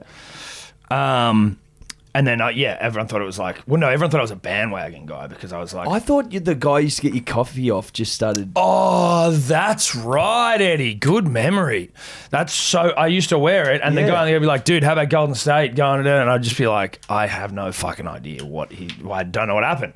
I am actually a bandwagon supporter because even when they're killing it, I'm just like, oh, yeah, cool. What happened? Steph Curry, Klay Thompson? Oh, yeah, cool. All right, thank you. Bye-bye. So I get what you're going for. I get what's happening here. You've got to be an expert at saying nothing while saying everything. Oh yeah, dude, great. I know. Don't commit to any numbers, stats, or figures. If they ask you a question, change the subject, or just be like, "What?" Oh mate, I actually missed that bit. Oh, I must have. You just got to be an expert at lying your way through this thing. Yeah. You got to get a couple of nicknames on board as well. Some nicknames of other teams or players that if you drop it. It just seems like you know what you're talking about. If you're talking about the Cairns Taipans, you call them the Snakes. Just call them how'd the Snakes go on the weekend? I actually missed that game. He goes, oh, fuck, this guy knows what he's talking about. You know what I mean? Brisbane Bullets, I don't know if they got a nickname, the Bullies. Or you talk about the Jack Jumpers from Tasmania going, what the fuck are they doing in the league? You know, like you got to pretend like things piss you off. Yeah. How about that Bogut podcast? Dude, the Bogut podcast, Rogue with Bogues. How rogue is it? How rogue is it? That's the sort of rhetoric you need to... be across. But drop if the name of a CEO of a team. Chris Pongrass, good friend. That's right. Kings. But if you're looking to get out of this, you basically have to quit your job. Instead of doubling down, you got to quit. Yeah. Or you offer so little that you'll get the message. Yeah. Or just be honest and go, you don't know anything. And that you lied about everything. Yeah. You could be honest. Honesty's sometimes the best policy, but I don't know if you go, hey, bro, you know what? Like, I actually don't give a fuck. Yeah. Or I lied about everything. Is he a superior? If he's a boss, I'd be keeping this thing going. I'd start watching some NBL if he's a boss and potentially help you progress your career. That's right. But if he's a subordinate or just a colleague, there's nothing to worry about. Maybe a colleague does he have the potential to become your boss? You know, you want to keep him on the good side. Look, it's a bit of bloody chess you're playing. Pros and cons, column that shit up, and whatever it spits out is what you go with. Yeah. Thanks, bruh. Up the Snakes. Hey boys, this is just regarding. Oh, not again. I don't know if it was Tom already, to be honest. Is this guy just clearing his throats constantly? He's trying to pretend like he's like uninterested. About the mind fuck with if you walk north, you walk east, whatever. Yeah, got a lot of people asking questions. Dijon Dave can look up. Look up what a million seconds is and what a billion seconds. It's 11 days and like 30 years. Because like, it's the difference. You know, on first thought you'd think it wouldn't be that different, but we got Dijon Dave, look it up. I think it's 11 days and 30 years, which is fucking ridiculous. That throat clearing dribbler is fucking. He needs to sort that out because he's just like he started that one clearing his throat. Like clear your throat before the call. Yeah. No, don't try and sound nonchalant. But like, I don't really care what's going on here. Here's my dribble. Yeah, Eddie, you got to write 1 million seconds, 11.5 days. 1 billion seconds is 31 years. Jesus Christ. Think about that. That's the difference between a millionaire and a billionaire, punters and dribblers. Yeah, that's, you know what, that actually crystallizes the difference quite significantly when you think about Bezos having fucking like 100 of them. Yeah. Anyway. 100 times 30, what, 3,000 years? Nice. in seconds. Yep. To count his wealth. Yep. Yeah, there are all those stats that's like, if you lived in the time of the Egyptian pyramids and made like $10,000 a day, today you still wouldn't have as much money as Jeff Bezos and shit. It might not exactly be that, But I know what stuff you like mean, that. though. Yeah, I've There are heard stats something that like are that. And like, if Bezos drops a $100 note on the ground, it's not even worth his time to pick it up. Bezos. Never heard him called Bezos. Bezos, whatever. No, I'm just interested in Bezos. Which is it? I think it's Bezos. Okay, there you go. Sorry, But it could be Bezos. It could be Bezos, though, you know? That's what I mean, because isn't it spelled B-E-Z. Z-O-S? Anyway. Dior. Let's press on. We're not doing this one with a 9 dribble. No, we're not. Fuck that. Stiff shit. You don't dribble 9 times. Not anymore. We're done with that. No. We're done with it. G'day, Tom, Eddie, or Dave. I'm here with Brushes with King. I'm currently studying down in the great capital, ACT, with the Brushes with King. I was at the Fiction Club in Canberra, one of the greats. On the D floor, gave the old King a high five, handshake. Proceeded to say, look at this man's rig, and then give me a bump of his vape. I'm very proud of myself. The King is in love with me. Beer soon, vapes with the King very soon. Bye. Love that. Imagine sharing a vape with the King. Love that. I wouldn't wash it. No, you wouldn't. I'd suck on it. Is it possible that was the bender he was on after Possibly. he had just broken up with his Could have missus? been. It could have been. Possibly. I think King probably sends it pretty regularly. Frequently, yeah. But it's possible, Dior, yeah. Good dribble. Hey, gents. It's the hindsight dribbler here of absolutely zero fame whatsoever. Quick one for you, Tom and Eddie. What sport do you reckon you might have been half decent at if you had given it a crack from a young age? I like to think if I grew up down with the Mexicans, would have gone all right at AFL. Gone tall, run for days, and the blokes who play it, quite frankly, are beater as fuck. Instead, I played rugby league, and my career highlight is probably missing 8 tackles while marking David Nofaluma in a junior reps game. Just on another note, Dave, mate, I think we need to have a chat about your form on the Dioring front because, to be honest, you've been fucking woeful of late. Probably started about a month back when you said you assume a human has 2 groins. Now, look, I haven't read your contract out of more Chili Productions, but I'm pretty sure making assumptions would be the exact fucking opposite of what's in your job description. Then I reckon you hit rock bottom with the Peter Neville debacle from last week and the shambles that was the Dioring of Novak's head-to-head records. But, look, mate, you have showed plenty of potential early doors, so chin up, brah. I know you've got the bounce back in ya. Cheers, boys. Bloke soon.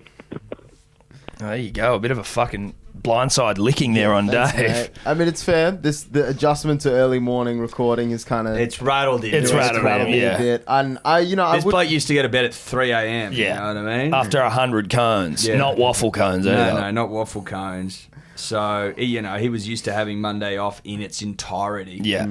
I would contest that for the groin debacle. I did some sort of Dioring. I looked down. I could see 2 groins in my person. Yeah. I think that's play on. I think that's play on. You could have one long groin that just goes like all the way through. The fuck It's like, knows? so, it's like looking down and saying, I got 2 arms. Yeah. Imagine if some bloke was like, no, mate, they're actually fucking They're connected. actually all connected. Technically, they are. The hip bone's connected to the fucking thigh bone. We've heard that song. We've all heard it. Yeah, we have. But the Novak Dioring was particularly bad. Or was it the Neville one? There was one that was worse than the other where it took like 45 minutes I for you think to the actually Neville, you almost beat me to that, but I got it eventually. Yeah. Anyway, let's move on. Good Dioring. Yeah. I mean, good dribbling. Shit Dioring. Tom, Eddie, D or Dave, punters and the dribblers. It's the Lounge Lizard dribbler here. Just regarding your death of the larrikin and death of Australian sport, I think there's a direct correlation between the death of the gut in cricket. You know, there was Merv, Booney, Sir Mark Cosgrove. There's no good guts around these days, just to be a rock in the middle of the innings. I think if you bring back the gut, you bring back success. All right, boys. Adam Elliott soon. I don't mind that.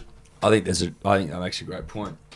The gut almost exclusively now, reserved to the PGA Tour. Or the nut truckers. Or the nut truck. That's true. There's still guts on nut truckers, but not Georgie Rose guts. No. Not guts with purpose. Yeah. Guts of consequence. Guts that mean something. Yeah. Yeah. Guts of consequence. That's right. No, there's not many gocks out there anymore, is there? Send in your guts of consequence, because send in your gocks. They're absolutely, I think something that are ignored in terms of they're maligned now. Yeah, exactly. They're taboo. A gut of consequence is taboo, which doesn't make sense. As that dribbler just pointed out, they almost were a cornerstone of Australian sporting success back in the day. Now it's like men that were meant to have guts, whether it's from cricket or like a Matt Dunning vibe. You don't see Matt Dunning guts on Wallabies props anymore. No. They're all pretty fucking... Look at the size of Taniela Tupou. He ain't a gut. He's a ball of Tongan muscle. Mm-hmm. I need a gut of consequence on, my front rowers, my cricketers. Particularly my leg spinners. Leg spinners and batsmen. My diminutive batsmen. Imagine if Marnus had a gut. Yeah, should. He'd still be in the team. Yeah. Travis Head should have a gut. He got 200 on the weekend. Matt Wade basically lost his spot because he didn't have a gut. Will Pukovsky injured because he doesn't have a gut. Doesn't have a gut. Like, why do you think I'm hitting 50 after 50 in the thick ropes? I got a gut, and it's only getting bigger. Guts of consequence. Send him in. Righto, boys. Tom and Eddie, Dior, Dave, punters and the dribblers. It's Dale Ilso or Nilso the Novocastrian or the Turncoat, whatever. I don't really care anymore. Just want to get a few things off my chest. I think the punters and the dribblers, we need to treat each other a bit nicer. There's things in life when you'll never know that it'll be the last time you'll ever have that experience. Like, I'm sure all the punters and the dribblers remember Cheese TV. Like, we would have watched an episode of Cheese TV, and it'd be the last ever episode we watched, and we didn't even know it. That's a good point. We watched the last episode of Drake and Josh on Nickelodeon, and we watched them grow up in the front of our eyes, and we didn't even fucking realise. I just missed Drake and Josh. We didn't even realise that was the last episode we'll ever watch. Yeah, we saw Punter fucking Ponting hit his last six in any fucking form of the game, and we didn't even realise that was the last six we'll ever see Punter hit. We will watch one day. Like, this is what I'm trying to get at, guys. One day, Danny Exotic, he'll go on his last R&R one day, and we won't even know. We won't even realise it's his last R&R. We'll watch myself, Dale Ilso, give my last tip, and it could be a winner, it could be fucking shit, but we won't even know it. You'll have a sip of Pepsi Max one day, and it could be your last ever sip, and you won't even know it. Won't even know it, guys. And the worst part is, one day we'll listen to the last ever Hello Sports podcast with you, Tom and Eddie and Dior, the last ever episode, and we won't even know it. We won't even know it's the last episode. You might. So what I'm saying, guys, we need to treat each other a bit better. We might let you know. Treat every dribble like it's your last. I fucking love you all, boys. That's all I have to say, boys. Pepsi Max soon. I fucking love you all, boys. Love you all. Dale. That's beautiful from Dale. That's from really Ilso. nice. I wouldn't mind actually archiving that one. Let's save that one. Save the Ilso dribble. Yeah, that was meaningful. It said a lot. He choked up. He did choke up. I mean, I don't know if he was just wanted, it was sort of like a bit of a pearl of wisdom there from Dale. It was touching. Yeah, that was nice. Let's move on though. But yeah, lovely stuff. G'day, boys. The Big Dribbler here. Just going to say, the other night, or a couple of nights ago, last weekend it was, had a couple of blokes, so I was a bit bloke intoxicated. And I got home and made myself a little mega ring, then looked at the packet and saw a little fried egg on top. Never really done the old fried egg on the mega ring, but thought, may as well give it a go. So, fried an egg, cooked up my mega ring, put it on top, chopped it all up, and it was bloody beautiful. Actually, bloody beautiful. So I was just going to give a recommendation to all the punters and dribblers out there to next time you're making a meagering, put the fried egg on top and then cut it up. And enjoy, boys. Righto. Meagering soon. Bye. To it now. He makes a great point. Yeah. In all my years of getting into meagering work, I've never thought to put an egg on it. I've never seen anyone around me put an egg on it. I think I certainly have. We used to get... Never seen it. I went through probably from like 15 to 24 with huge meagering years in my life. So at boarding school, we'd have them all the time, and then living out of home and, living on a shoestring budget, or, prioritising your money in the wrong areas, you'd have to end up eating meagering just to sort of sustain some sort of food intake. But like I had a mate, Simmy P, shout out to Simmy P, he would always, he was like, if you had a chef on for like a magician chef for really shit food, he was the man to do it. Like he'd dance, he'd create magic with his meagering. Sometimes he'd make it for, and he's got like that processed crab meat from Woolies or something. He's cut it up and put it in there. He used to crush up Pringles and say it felt like you had dumplings in there. It didn't. It just felt like you had crushed up Pringles. But it was, at that time of your life, it was, exciting. Culinary. That's right. But yeah, chuck a fried egg on there for sure. Done it. It's delicious. I think more than fried egg, I don't know, you can do whatever you fancy, but I just whisk the egg and just make it a nice, like, consistent, and like when you actually get a fried rice, the egg in that. That's what I do. I think that also makes more sense than just drop plop. Well, not more sense. It's an each to their own thing, but do what you want to do. Do what you want. Blue. Correct. That's what I've always said. You have always said that, and they stole it off you. Perishable Blue didn't pay you a cent. Bastards. But do we need to start distributing some butter menthols to the dribblers for this week? There's been some real croaky voices. There has been croaky voices. No, I'm not going to, because I struggle to send fucking baggy greens and hats. It's a great point, Dave. They need to go find themselves. I do have 400 logistics, they get in the way. Yeah. Yeah. And we'd have to have them pay shipping, because I'm not fucking including that in the free butter menthol rollout. No. If you live in throwing distance where you can throw a butter menthol to you. Yeah, potentially. Let's move on. How many we got, Dave? We got a fair few left, eh? Tom, Eddie to you all. It's the North Shadroke dribbler here. Went to the Reds game. It was an absolute buzzer beater. Reds got up, beat the Rebels. Reds have beaten the Tars. Reds have beaten the Rebels. After the Reds game, went to the Caxton, got on the rums, got on the sugarcane champagne. Do you know a bloke goes by the name of Drew Mitchell? Did I slow dance with Drew Mitchell? Did I slow dance with him? Yeah, I did. North Stradbroke dribbler, slow dance with Drew Mitchell. That's all I have to say. That's all I have to say, Tom, Eddie, and Dior, Dave. Dior, I love you. I respect you heaps. Tom and Eddie, I had a dream about you that night. It was you and Tom and myself in my room, and we're smoking buds. I don't know. It was weird. Cheers, guys. Cheers. See you soon. North Straddy, slow dancing. Slow dancing with Drew Mitchell. That's beautiful. Reach out, Drew. Let us know how he danced. Yeah. Did he move well? Should have got that on like TikTok or some shit, right? Did he move well? Did he move? I bet he did. Thanks, and look, glad we're featuring in people's dreams now. It's nice. It's nice. That's just another notch on the belt in terms of notch on the belt. Career achievement. That's it, baby. Tom, Eddie, Dior, punters, and the dribblers. The Baron dribbler here, first time dribble. Hopefully the first of many, but just wanted to get some advice from the round table, as it were.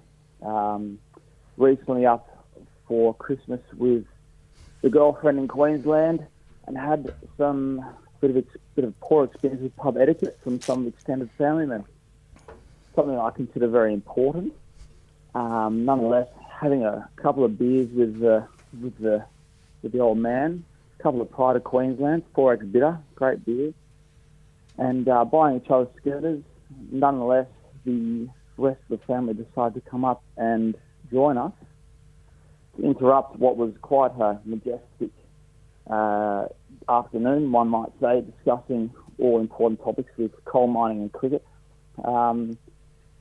After a successful day on the Keno for one uncle, and not only rubbing it in our face. Now, when I went on the Keno, I like to show the boys some carry packets, but nonetheless, he decided to come back and instead of buying some schooners, he bought some middies. And I'm not talking 4X bitter middies. I'm talking midi size, not a schooner, just a midi glass. I felt quite embarrassed, quite appalled, and I wasn't quite sure how to deal with this. So, as it was a first Christmas for the extended family, I wasn't sure if I should get up, should question the decision to buy a midi when others were buying a schooner, and just wanted to seek the advice of pub etiquette from yours truly, the round table, just to see how one might approach this situation, which invariably will continue according to the possible father-in-law. Seems to be quite a common occurrence at the Christmas parties, the uncle coming back with some middies and not pulling his weight at the table. Just quite poor, I think, in all This has respects. gone for way too long and I've Like an checked out. underarm bowl, not something we want to. I have no idea what's being said. Someone bought around and they got middies instead of scooters. Nah, which is sorry. Look, and he's asking what he should have done. You should have said, mate, I don't drink middies, I drink schooners only. Yeah. Problem solved. You know what, though? Like, too long. Yeah. I just found myself go, wait, what? Where are we? No. G'day, Dior, Eddie, Tom, dribblers and punters. It's the backwards dribbler here, currently laying bounced Backwards. out No, on the couch backwards. on a Saturday after a few Friday night rosés. And today's viewing of choice on the free-to-air box is the Australian Timber Sports, brought to you by Still. Great viewing. Currently watching the Discovery series, taking a deep dive into our world champion Australian wood chopping team. Fun fact, Australian wood chopping team known as the Chopperoos. We did know that. Just want your thoughts, boys, on who do you think in the current Australian sporting environment would slip into the Chopperoos seamlessly and make a great addition to the team. A few that spring to mind for me, obviously, the big country boy, Joshy Hazelwood. I think he would really get in there and buoy the boys. Marcus Stoinis. Jake another one Trbojevic that could goes, chop. Adam Elliott. on him. He'd do some damage to some lumber, that's for sure. But He would yeah, never need an axe. No, exactly. He is a chopperoo. Make the team, and he's also from the other log of sports, wood. it's surely there's some Simultaneous. rugby league nut truckers out there that would get in and do some damage to some timber. So anyway, I'm going to keep watching this. Chainsaws soon. Cheers, boys. Yeah. Mate, I'd say Jakey, Adam Elliott, Georgie Rose. Dudes with hogs, you know. Dave Taylor could chop. Dave Taylor could chop, or at least he could have at the peak of his powers. I don't He know could how chop. Don't know if he would chop. I don't know if he could chop now.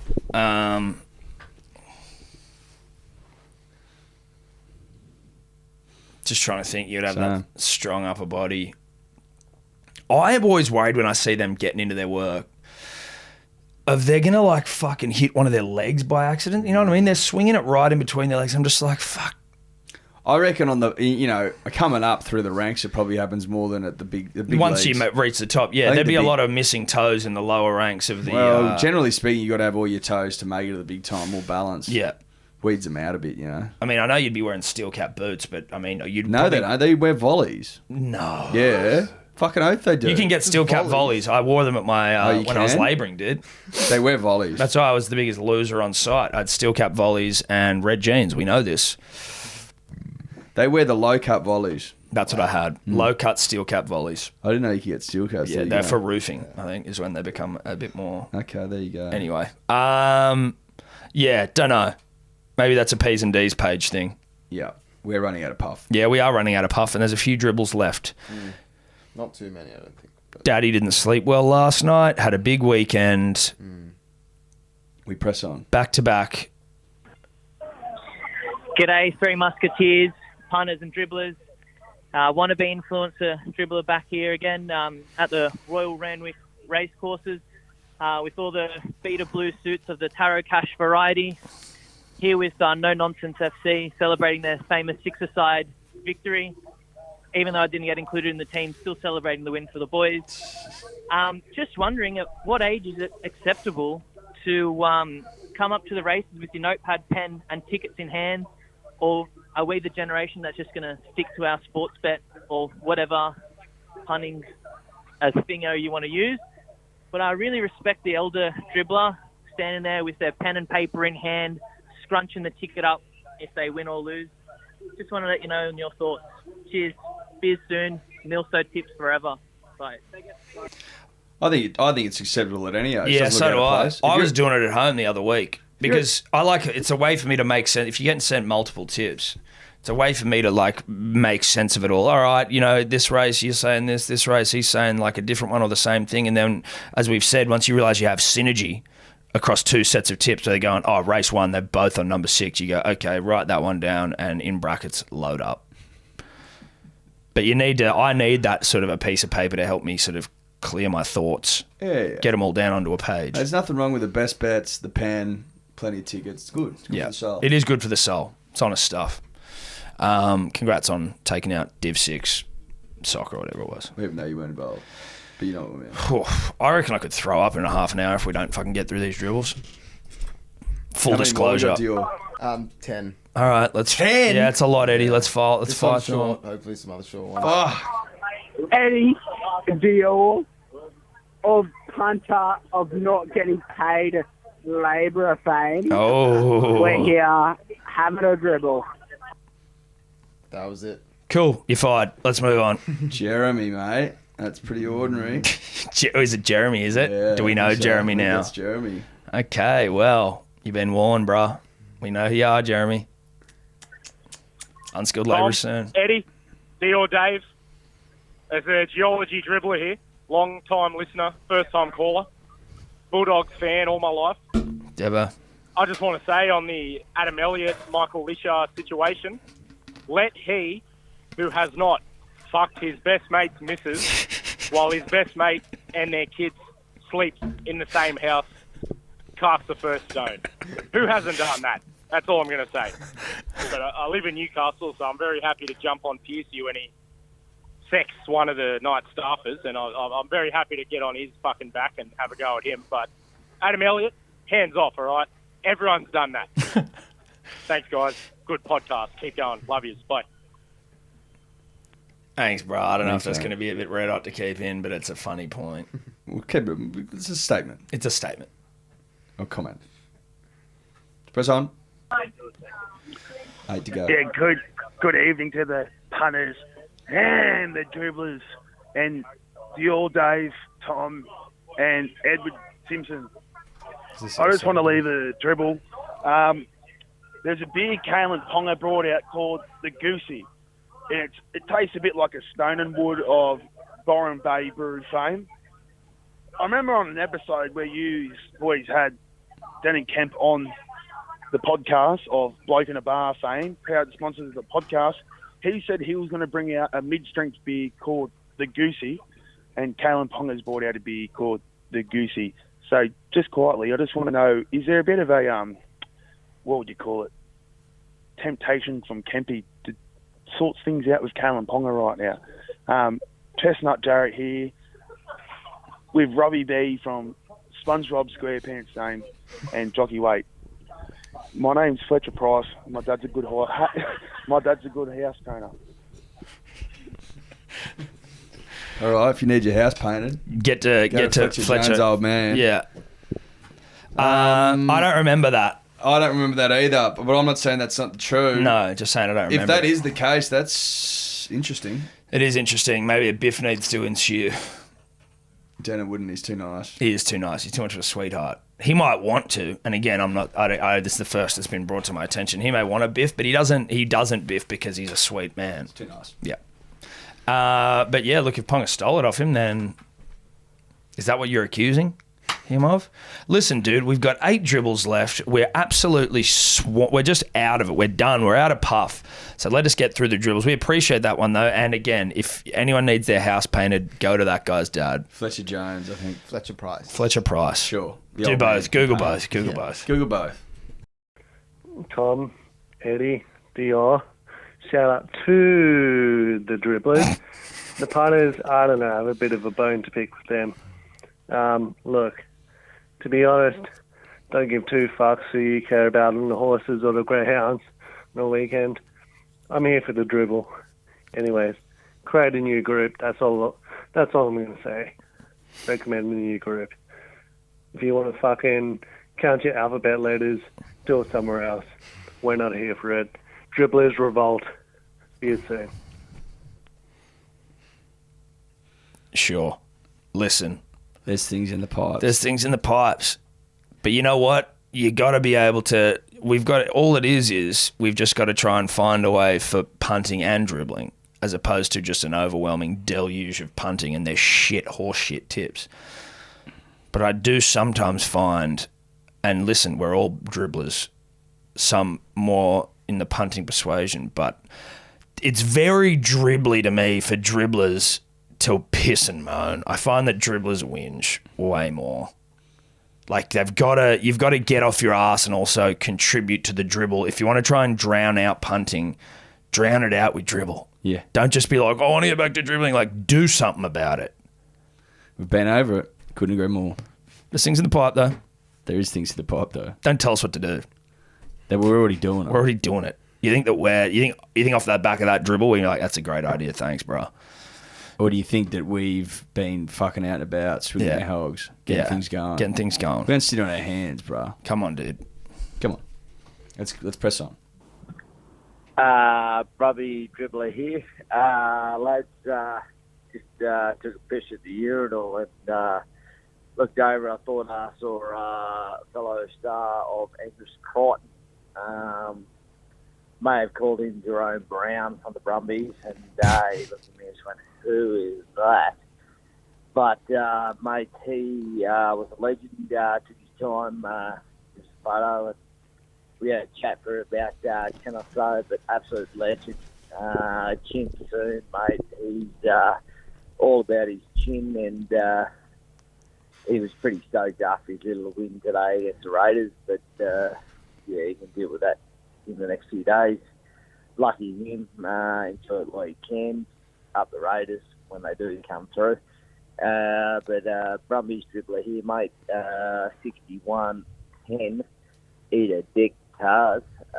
Tar week all over. Eat a dick, cunt. All right, boy. Sure.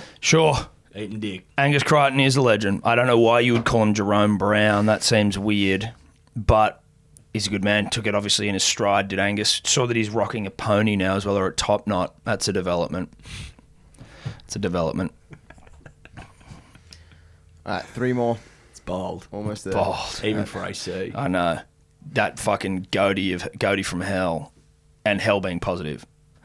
Then now the fucking top knot. That's going to be that's something to behold. You frame a picture like that. Yeah. No filter needed. Tom, Eddie, Damien. That was it. Okay, good. Love it. Love that. Is that it? That was it. We done? No. One more dribble. That was it for that dribble. Last dribble. Tom, Eddie, Keys and D's, Dijon Dave, Gold Coast dribbler here. Boys, just watching the highlights again from the Titans-Warriors trial match last weekend, or this weekend just gone. Holy fuck. Don't those Titans look red hot? I know they shut the bed with the draw a little bit towards the end, but fuck, what's the prediction this year, boys? Surely got to be top 8. Top 6, I reckon. Pushing top 4, you got to think. Top 6. Yeah. Anyway, let us know what you think. I'm probably more a top 8, but Para Premierships never. I reckon they can finish 6th. Look, I think they're definitely in the top 8 just because they've got some absolute hot throbbers. Their team's actually good and exciting, young. They'll be top 8 for sure. I hope that helps. Hope that helps, man. But that's us for this week, Eddie. We've made it. I didn't throw up. Shout out to all the P's and D's out there. You know, I think that's it. I don't really have any sort of sign off here, dude. I'm pretty much just done. Bye-bye. Could you two just not talk anymore?